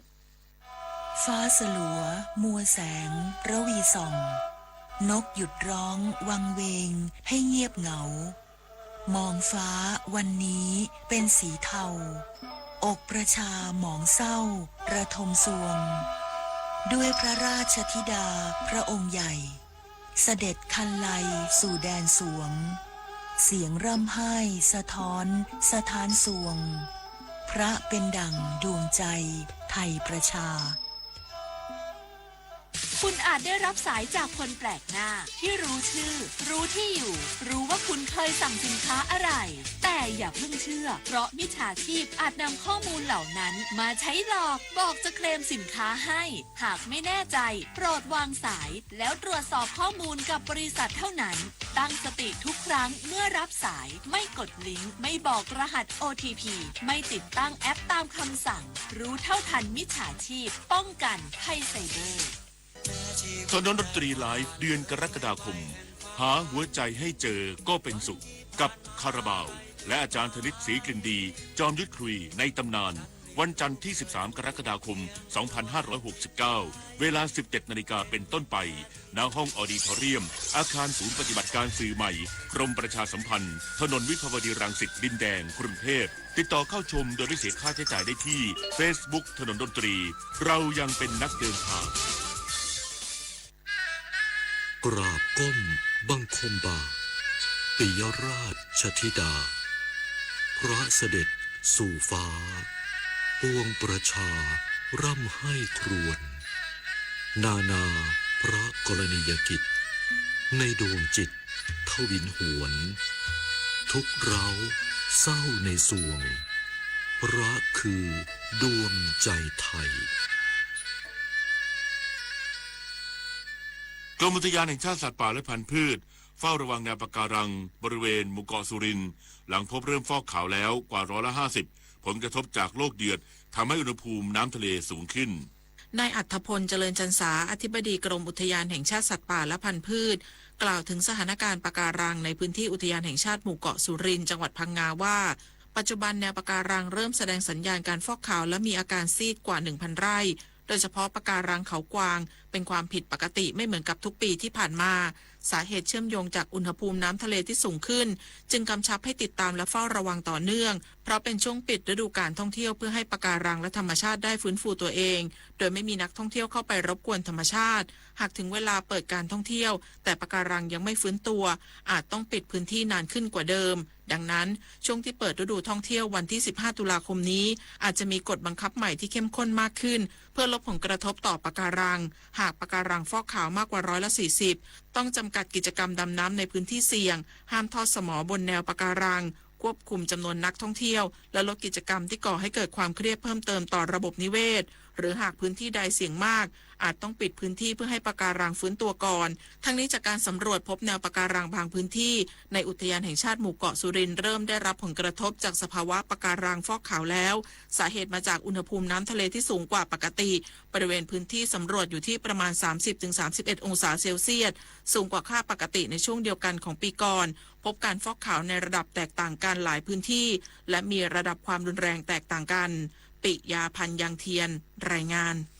กระทรวงพาณิชย์ชี้แจงราคาไข่ไก่ปรับเพิ่มขึ้นตามต้นทุนการผลิตและสภาพอากาศคาดทยอยปรับลดลงตั้งแต่เดือนสิงหาคมนี้ตามกลไกตลาด นายกรณิต นนท์จุ้ยโฆษกกระทรวงพาณิชย์กล่าวถึงกรณีเครือข่ายสหกรณ์ผู้เลี้ยงไก่ไข่4แห่งประกาศปรับราคาแนะนำไข่ไก่คละหน้าฟาร์มจากฟองละ3 บาท 60 สตางค์เป็นฟองละ3 บาท 80 สตางค์มีผลตั้งแต่วันนี้ว่ากรมการค้าภายในได้ติดตามสถานการณ์การผลิตต้นทุนและความต้องการบริโภคอย่างใกล้ชิดพบการปรับราคาครั้งนี้เป็นไปตามภาวะต้นทุนการผลิตและผลกระทบจากสภาพอากาศที่ทำให้ผลผลิตไข่ไก่ลดลงหลังผู้เลี้ยงต้องแบกรับต้นทุนที่เพิ่มขึ้นอย่างต่อเนื่องมาตั้งแต่เดือนมีนาคมซึ่งสมาคมผู้เลี้ยงไก่ไข่ยืนยันจะไม่ปรับขึ้นราคาเพิ่มเติมคาดว่าราคาไข่ไก่จะเริ่มทยอยปรับลดลงตั้งแต่เดือนสิงหาคมตามกลไกตลาดภาพรวมปัจจุบันมีไข่ไก่ออกสู่ตลาดลดลงเฉลี่ยวันละ43ล้านฟองจากสภาพอากาศแปรปรวนและการปลดแม่ไก่ยืนกรงตามรอบการเลี้ยงทั้งนี้กรมการค้าภายในจะเชิญผู้เกี่ยวข้องผู้ประกอบการรายใหญ่และห้างค้าส่งค้าปลีกหารือวันพรุ่งนี้เพื่อกำหนดมาตรการช่วยเหลือประชาชนเพิ่มเติมขอความร่วมมือตรึงราคาจำหน่ายและเดินหน้าจำหน่ายไข่ไก่ราคาประหยัดผ่านโครงการไทยช่วยไทยพลัสหรือธงฟ้าปุริมปราศโสภาภาครายงานรัฐมนตรีว่าการกระทรวงแรงงานนำทีมแรงงานมอบเครื่องมือทำมาหากินและเปลี่ยนถ่ายน้ำมันเครื่องฟรีในพื้นที่จังหวัดเชียงรายเพื่อยกระดับคุณภาพชีวิตแรงงานนอกระบบนายจุลพันธ์ อมรวิวัฒน์รัฐมนตรีว่าการกระทรวงแรงงานนำหน่วยงานในสังกัดกระทรวงแรงงานให้บริการประชาชนเชิงรุกในพื้นที่จังหวัดเชียงรายโดยกรมพัฒนาฝีมือแรงงานจัดกิจกรรมเปลี่ยนถ่ายน้ำมันเครื่องและบำรุงรักษารถจักรยานยนต์ฟรีมอบให้กับแรงงานอิสระพร้อมบริการให้คำปรึกษาและรับสมัครฝึกอบรมพัฒนาทักษะเพื่อสร้างอาชีพเพิ่มรายได้และยกระดับคุณภาพชีวิตแรงงานนอกระบบพร้อมเดินหน้านโยบายรัฐบาลในการสร้างงานสร้างอาชีพสร้างรายได้ควบคู่กับนโยบายพัฒนาทักษะ Up Skill และ Re Skill เรียนได้งบจบได้งานให้แรงงานเข้าถึงการพัฒนาทักษะและบริการภาครัฐอย่างทั่วถึง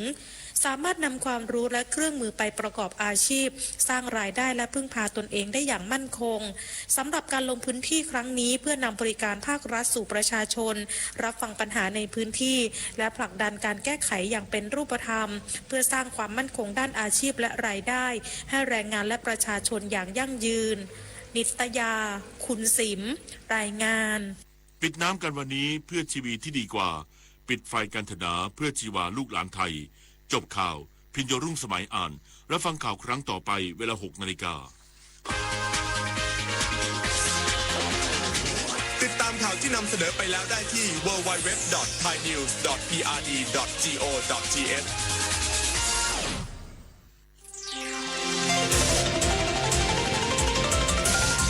วิทยุแห่งประเทศไทยให้ความรู้คู่ความสุขต่อไปนี้ขอเชิญท่านฟังรายการเพื่อนฝันดำเนินรายการโดยจารุลิน มุสิกพงศ์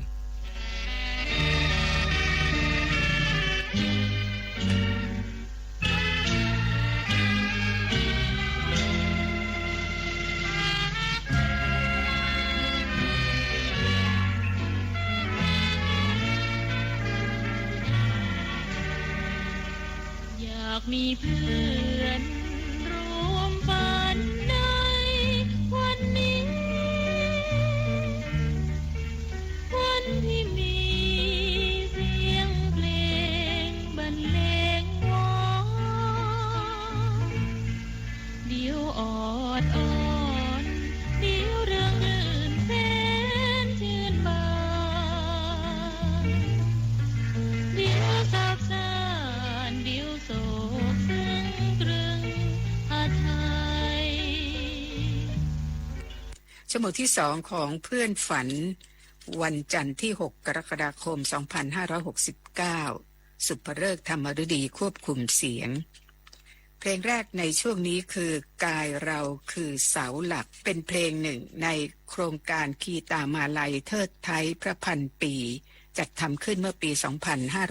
2566 เป็นเพลงที่เกี่ยวกับความรักของตำรวจตระเวนชายแดนที่มีต่อชาติและสถาบันและความห่วงใยความมีเมตตาของสถาบันกษัตริย์ที่มีต่อพวกเขาด้วยค่ะผู้แต่งเพลงนี้คือพงษ์พรหมสนิทวงศ์ณอยุธยาขับร้องโดยพันเอกนายแพทย์วิภูกำเนิดดีเพลงชื่อกายเราคือเสาหลัก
ที่จบไปนั้นคือเพลงกายเราคือเสาหลักขับร้องโดยพันเอกนายแพทย์วิภูกำเนิดดีผลงานของพงษ์พรหมสนิทวงศ์ณอยุธยาค่ะต่อได้เพลงมโนน้อมคุณภาหวังในธรรมขับร้องนำเพลงนี้จากละครเรื่องอานุภาพแห่งความเสียสละปี 2498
ที่จบไปนั้นคือเพลงมโนน้อมจากละครของพลตรีหลวงวิจิตรวาทการเรื่องอานุภาพแห่งความเสียสละปี 2498 คุณนภาหวังในธรรมขับร้องนำค่ะเนื่องจากวันนี้เป็นวันคล้ายวันเกิดของครูชาลีอินทรวิจิตรศิลปินแห่งชาตินะคะซึ่งท่านก็มีผลงานมากมายทีเดียวท่านได้เขียนไว้ในหนังสือคอนเสิร์ตวันดวลเพลงว่าเริ่มต้นในความเป็นนักร้องนั้นก็มาจากงานประกวดร้องเพลงประจำจังหวัดสมุทรสาครซึ่งเป็นบ้านเกิดของครูชาลีเองค่ะครูชาลีได้รางวัลชนะเลิศด้วยกรรมการในตอนนั้นก็คือครูล้วนควันธรรมจบงานคืนนั้นครูล้วนก็ชวนไปที่บ้านแถวโบสถ์พราหมณ์บอกว่าครูจะตั้งวงดนตรีแชมเบอร์มิวสิกมีลูกศิษย์อยู่หลายคนแล้วอย่างเช่นสุรสิทธิ์สัตยวงศ์วิเชียรผู้โชติบุญช่วยหิรัญญสุนทรแล้วก็ชวนให้ครูชาลีไปเป็นหนึ่งในนักร้องของวงแชมเบอร์มิวสิกของท่านด้วยตอนนั้นครูชาลียังเรียนหนังสืออยู่ที่โรงเรียนวิศวกรรมรถไฟที่มักกะสันรุ่นเดียวกับเล็กโตป่านก็เลยทำงานคู่กันไปและในที่สุดก็เป็นนักร้องเต็มตัวจากนั้นก็มาเป็นนักแต่งเพลงฟังเพลงผลงานของครูชาลีอินทรวิจิตรกันนะคะก็จะเริ่มได้เพลงท่าฉลอมคุณชรินทร์นันทนครศิลปินแห่งชาติบันทึกเสียงเมื่อปี 2479 ค่ะต่อด้วยเสียงคุณรวงทองทองลั่นทมศิลปินแห่งชาติเพลงสาวมหาชัยและเพลงที่เกี่ยวเนื่องกันเพลงที่3นี้ก็คือมหาชัยอาลัยท่าฉลอมคุณชรินทร์และคุณรวงทองสองศิลปินแห่งชาติบันทึกเสียงทั้ง3เพลงนี้ครูชาลีอินทรวิจิตรแต่งคำร้องทำนองเป็นของครูสมานกาญจนพลินศิลปินแห่งชาติค่ะ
รูชาลีเดิมนั้นชื่อสง่าต่อมาเมื่อเข้าสู่วงการละครและภาพยนตร์ก็เปลี่ยนชื่อจากสง่าอินทรวิจิตรเป็นชาลีค่ะเพราะว่าไปแสดงเป็นตัวนักเรียนในเรือชื่อชาลีในเรื่องเคหะสีแดงนะคะจากนั้นก็เลยใช้ชื่อชาลีอินทรวิจิตรตั้งแต่นั้นมาในยุคนั้นก็มีนักร้องดังๆหลายคนคุณชรินทร์ นันทนครซึ่งถือว่าเป็นนักร้องที่มีเสียงกังวานแจ่มชัดสูงสุดต่ำสุดได้โดยไม่ต้องอาศัยลูกคอเมื่อฟังคุณชรินทร์ขับร้องครูชาลีก็เลยบอกว่าจะเลิกร้องเพลงละหันมาแต่งเพลงดีกว่ามีอยู่ครั้งหนึ่งคุณชรินทร์ นันทนครจะต้องเดินทางไปเรียนต่อที่อเมริกาก็บอกว่าอยากจะมีเพลงไปร้องให้คนไทยที่อเมริการ้องไห้คิดถึงบ้านคิดถึงวงศาคณาญาติคิดถึงคนที่เคยรักครูชาลีก็แต่งเพลงให้ชื่อว่าไกลบ้านโดยครูสมานกาญจนพลินศิลปินแห่งชาติใส่ทำนองให้คุณชลินนำไปร้องที่อเมริกาแล้วก็บอกว่าถ้าร้องแล้วเขาไม่สนใจไม่ร้องไห้ก็ถือว่าเขาเป็นคนอเมริกันไปแล้วมาถึงคุณสุเทพวงศ์กำแหงศิลปินแห่งชาติซึ่งครูชาลีเสนอตัวแต่งเพลงให้ก่อนที่คุณสุเทพจะไปเรียนต่อที่ญี่ปุ่นค่ะเพื่อฝากไว้ให้คนที่อยู่เมืองไทยคิดถึงและก็บอกอีกว่าเพลงนี้จะอยู่เป็นเพื่อนคลายเหงาของแฟนๆนี่ก็คือเพลงรักอย่ารู้คลายทำนองก็เป็นของครูสมานกาญจนพลินเช่นเดียวกันในช่วงนี้เราฟังไกลบ้านรักอย่ารู้คลายและอีกเพลงหนึ่งเป็นเพลงที่คุณเสาวรีภกาพันธ์ศิลปินแห่งชาติขับร้องนะคะชื่อเพลงไม่อยากให้โลกนี้มีความรักครูชาลีอินทรวิจิตรแต่งคำร้องทำนองโดยครูสมานกาญจนพลินศิลปินแห่งชาติค่ะ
ส่วนใหญ่แล้วนะคะคนที่แต่งทำนองให้ครูชาลีก็มักจะเป็นครูสมานกาญจนพลินศิลปินแห่งชาติเข้าใจว่าจะรู้ทางกัน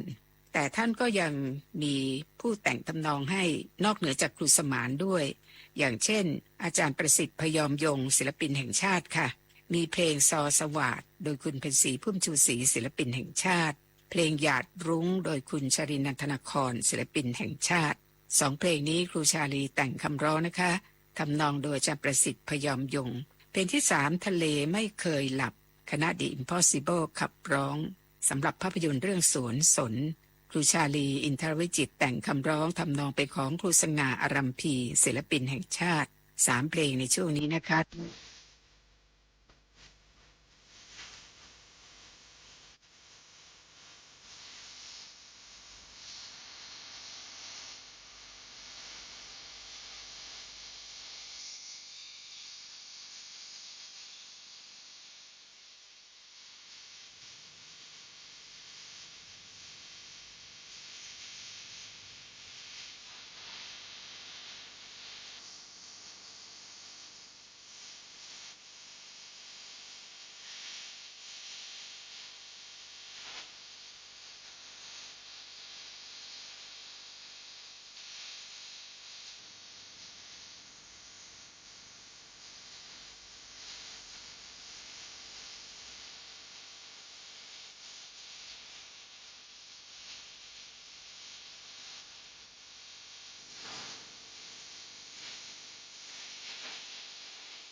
วันนี้เราก็ฟังเพลงผลงานของครูชาลีอินทรวิจิตรศิลปินแห่งชาตินะคะ